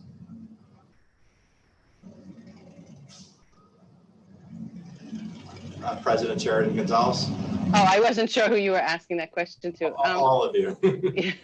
I mean, we have to look at that. I think that, the problem is when you have disposable items, you run into shortages and you run into hoarding. I mean, it's unavoidable.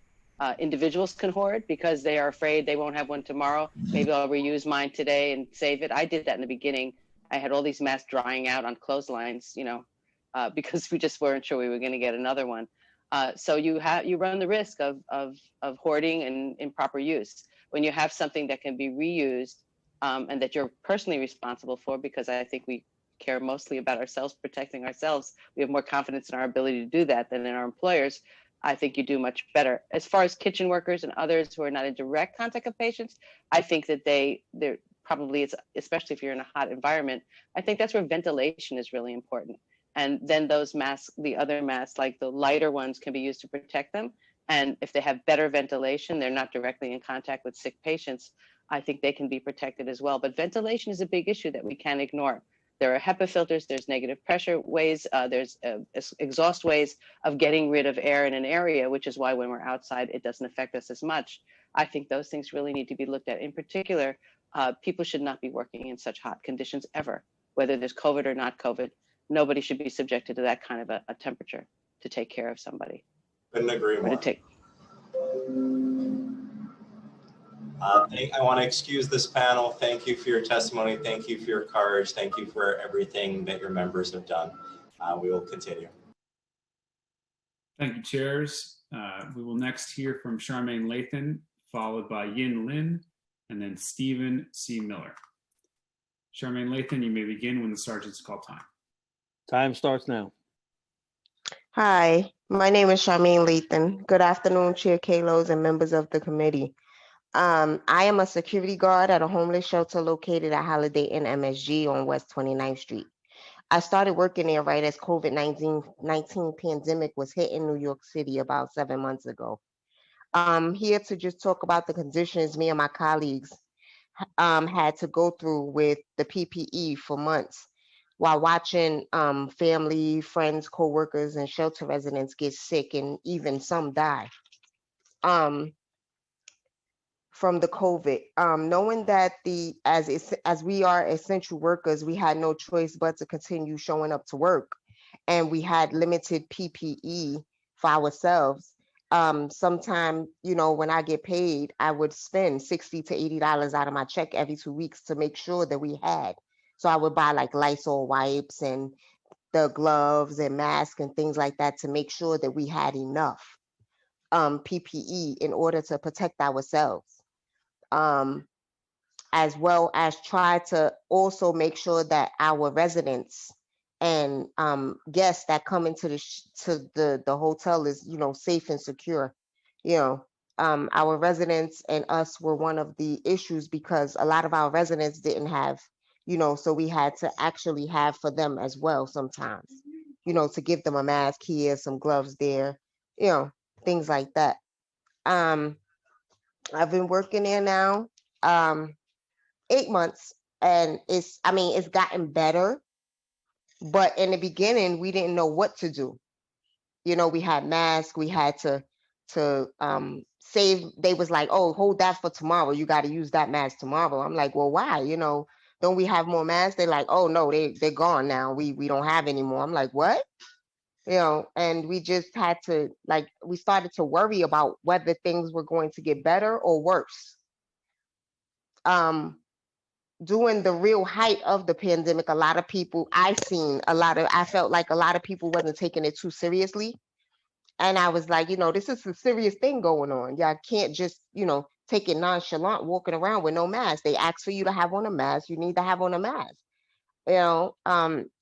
Now we have masks, but now I'm just concerned because with the height of another pandemic, they saying that might just start to really flare up again, but worse than the first time.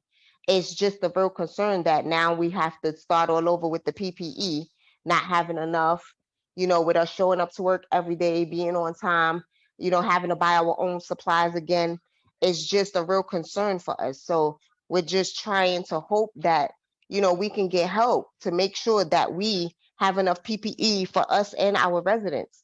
We have a family shelter with the residents and their children. So we try to make sure that them and their children are safe and secure. We had a family that had to quarantine for the 14 days. And, we had to still, walk around, but they was like, half of the family was like nonchalant about it. And we was like, no. You can't come out your room. You have to quarantine for the full 14 days, And then they started to listen and they actually quarantined and everything got better, but we had to wait for them to come with a doctor's note to be like, okay, everything's good and we okay. But it's just a real concern because everybody's concerned now with the possibility of a new height of the pandemic, and how would we make sure that we have enough PPE, gloves, sanitizer, wipes, to make sure that we're sanitizing everything down for each shift, which each shift coming in, to do their job and get their work done, So we're just real concerned about that.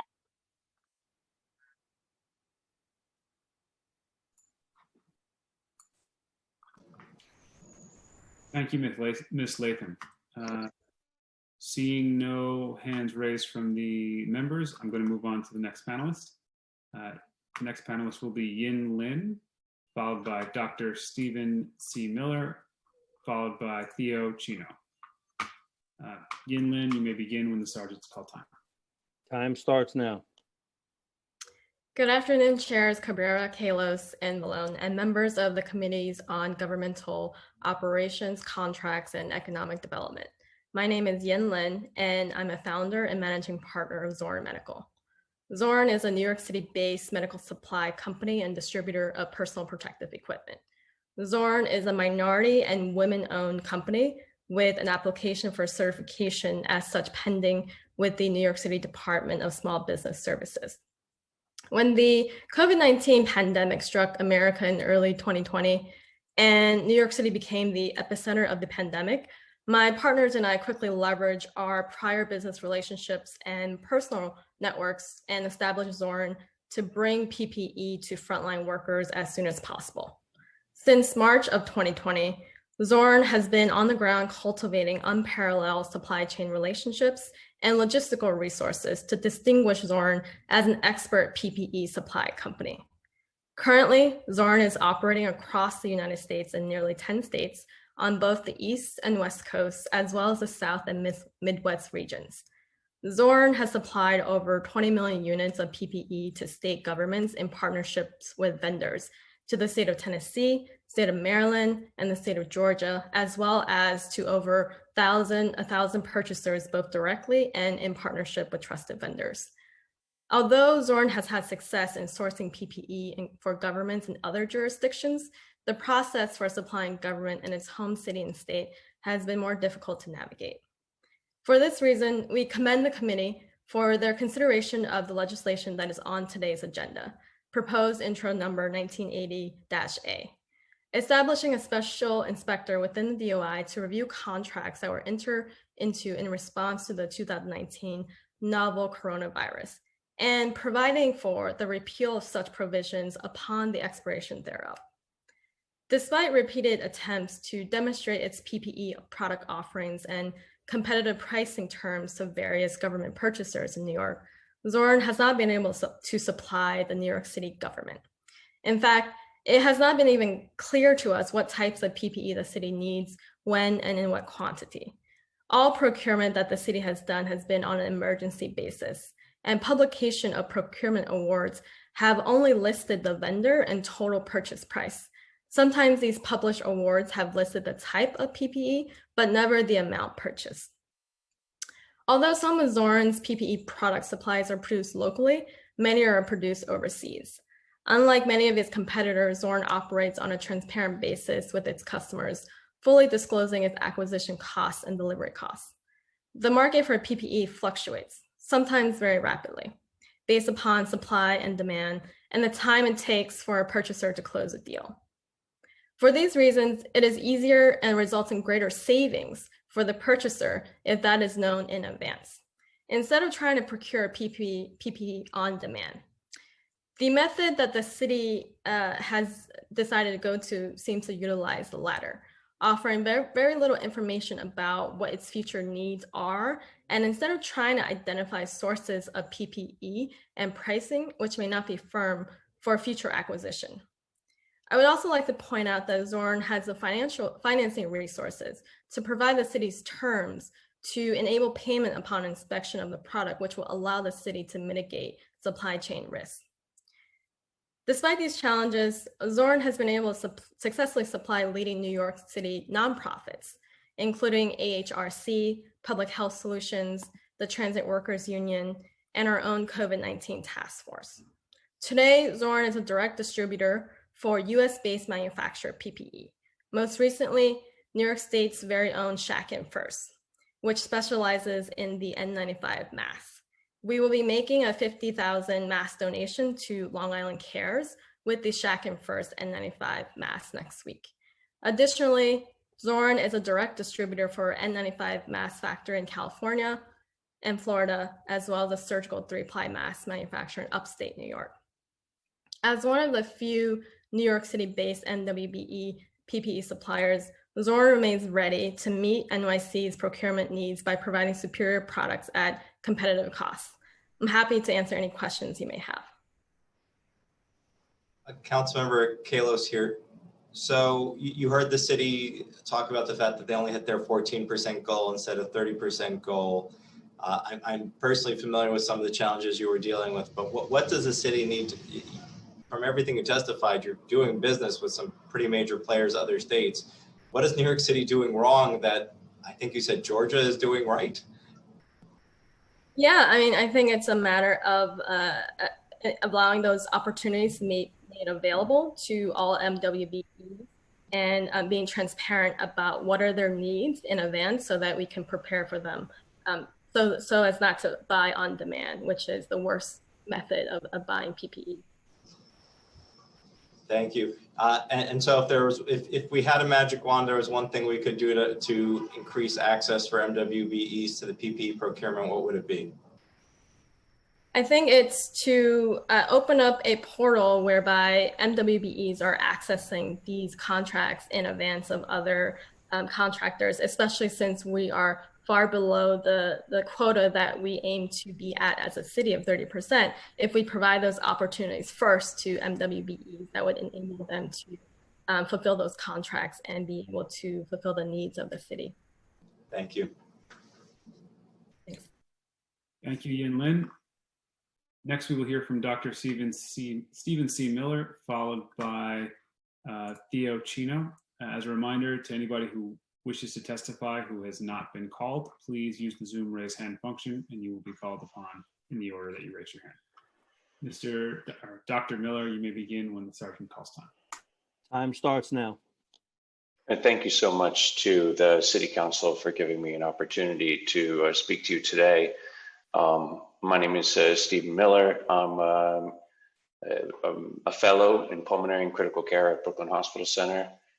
In the spring, when the pandemic hit, I was the House staff president and delegate for the Committee of Interns and Residents. It's a union that represents 17,000 House staff across the nation. It's the largest House staff union in the country.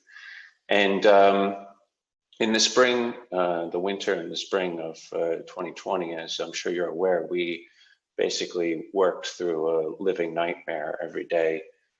People came to our door sick and dying, and we had to wade through the masses of sick and dying people without the adequate protection that our staff needed. You know, to speak to President Charles's statement about wearing trash bags, I saw nurses wearing trash bags over their heads because they didn't have adequate respiratory protection to go into rooms with COVID patients. And it's clear, actually, from listening to the statements that were made during this meeting, the testimony is about the levels of PPE that the city's planning to procure, that there's still plans to ration PPE for patient encounters because even 3.5 or even 13.5 million N95s wouldn't be adequate to use as an individual use, single use case for this PPE. If you're talking about holding 167 million pairs of nitrile gloves, but only 13.5 million masks, then you can see right there that you're anticipating that although you would not want me to wear a pair of gloves for multiple patient encounters, that you would expect that I could wear an N95 the same way. So when this was starting to come across the globe back in January and February, I was paying pretty keen attention to what was going on in other countries, China and Spain and Italy. And I saw videos of how Chinese hospitals were managing their COVID patients, and they were all wearing PAPRs, those powered air purifying respirators, or reusables like elastomerics. And they were covered head to toe. Absolutely everybody was covered. And they were meticulous in their use of their PPE and had donning and doffing stations. And they have all these resources. A lot of the resources that we rely upon for our hospitals are made in Wuhan, China. Actually, most of our masks and all of our equipment are made there. So they have access, so I can understand that. But when they got sick, they shut down their production, and the rest of the world felt that.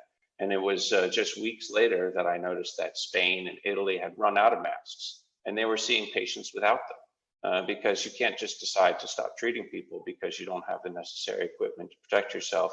So they had doctors and nurses and techs and people who cleaned hospitals there just dying from COVID because they couldn't be protected. And I knew that that was a situation that was going to be visiting the US in short order. So I went online actually and bought myself a reusable elastomeric. I got myself a full face mask because I recognized that this virus is tiny. It could get in through your eyes, and that is a respiratory pandemic. So respiratory protection would be paramount. So I ordered a mask on Amazon actually. I got it at the end of February and I started using it right away. Since February, I've worked 25 days out of the month, every single month, 10 to 14 hours a day. And I've not used a single N95 in that entire period. I recognized very early that to be reusing these green N95s was a silly proposition. They're not built for that. They're meant to be used for 10 or 15 minutes at a time and disposed of immediately. The thought of taking one from one patient room to another is something that had never ever been contemplated before in a hospital system. We usually use those masks for tuberculosis patients, and they're not really given out freely in other cases. So the idea that you would leave a room of somebody who had tuberculosis and then walk around the hospital with that same mask, which potentially trapped a bunch of tuberculosis on it, you could possibly be spreading that through the hospital. Nobody would ever stand for that. But yet with COVID, that was what we were asking people to do. So as long as we were going to be reusing PPE, I realized we needed to have reusable PPE. So I started a campaign to outfit everybody in my hospital with an elastomeric mask. Time expired. Yeah, I'm sorry my time is over. If you don't mind, I'd like to continue. We got masks for all 273 residents and fellows using some funds that I was able to get from the hospital. And I also worked with a bunch of local organizations to try and get masks for everybody who worked in the hospital, including all the nurses, techs, the house staff, everybody who worked here. And so far, we've got 600 masks to cover the 2,700 people who work in our hospital. There's 1,000 clinical staff, and we're working to get another 400 now. But once you have one of these masks, you don't need to wear an N95 anymore. And that's got to be saving a huge amount of money. If you just figure there's 62 hospitals in New York City and about 500 clinical staff work each day. And if each one of them sees 10 patients and there's 30 days in a month, that's 9 million masks every single month that you would have to be accounting for. So there's no way that 13.5 million masks is going to cover you guys for 90 days. It's just not going to work. That math doesn't work. But with one of these masks, and I have Mr. Cabrera had mentioned, I don't know if you can see that, these reusable face masks, they come with the filters on top, And I spoke with 3M on the phone during the peak of the pandemic because nobody had any guidance about how to use these in such a use case. They weren't really ever designed for that. But they just told me that if you have 5 sets of filters and you just use one each day and 5-day rotation, you never need to dispose of them, ever. They can be used indefinitely. All you have to do is have 5 of these, 5 sets of these, and 1 mask, and you can be covered forever. And all you do is you take off this, you know, set it aside for 5 days, put on the next set that one aside the next day, and just keep rotating in a 5-day series, and you will never need to replace these. And so that's how I've gotten through the pandemic, and I've had success getting other people through the same way. The cost for one of these masks is a little bit more. It's about $200 for a mask. But the ones that we've been fitting our staff with are these half masks, and these are about $30 a piece. And $35 per person will get you respiratory protection for the next 3 years, which may be how long this pandemic lasts for. We don't even know.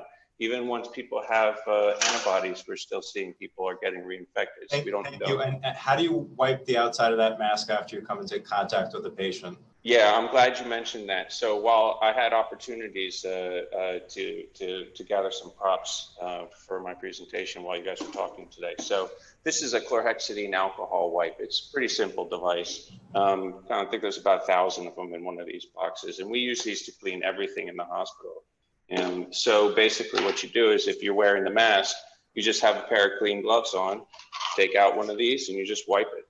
That's it. It's really simple. You can wipe the whole mask. The only thing you can't wipe is the filtration surface. This little pad in here, that's what's catching all the virus. You don't want to get that wet. But otherwise, you use this to clean everything else, and you just leave that alone, and then you just hang it up. You can wear it all day long. Filter once every 90 days. No, the filters last forever. Okay. You just need 5 sets.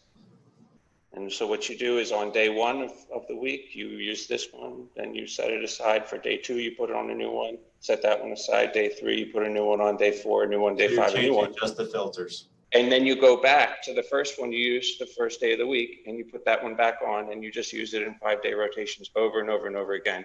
3M says they never need to be discarded. They can't be used up in this case. Thank you very much for your testimony. Thank you, Doug. Thank you, Dr. Miller. Our last panelist will be Theo Chino. Again, one reminder to everybody else who may still be interested in testifying. If you have not heard your name called and you wish to testify, please use the Zoom raise hand function. Mr. Chino, you may begin when the sergeant calls time. Time starts now. Hello, yes, Councilman Kallos. Can I get my camera on, please? Yes. So I can... Thank you. Wonderful. Sergeant in arm, I'm trying to get my camera on. Will the sergeants please turn on Mr. Chino's camera?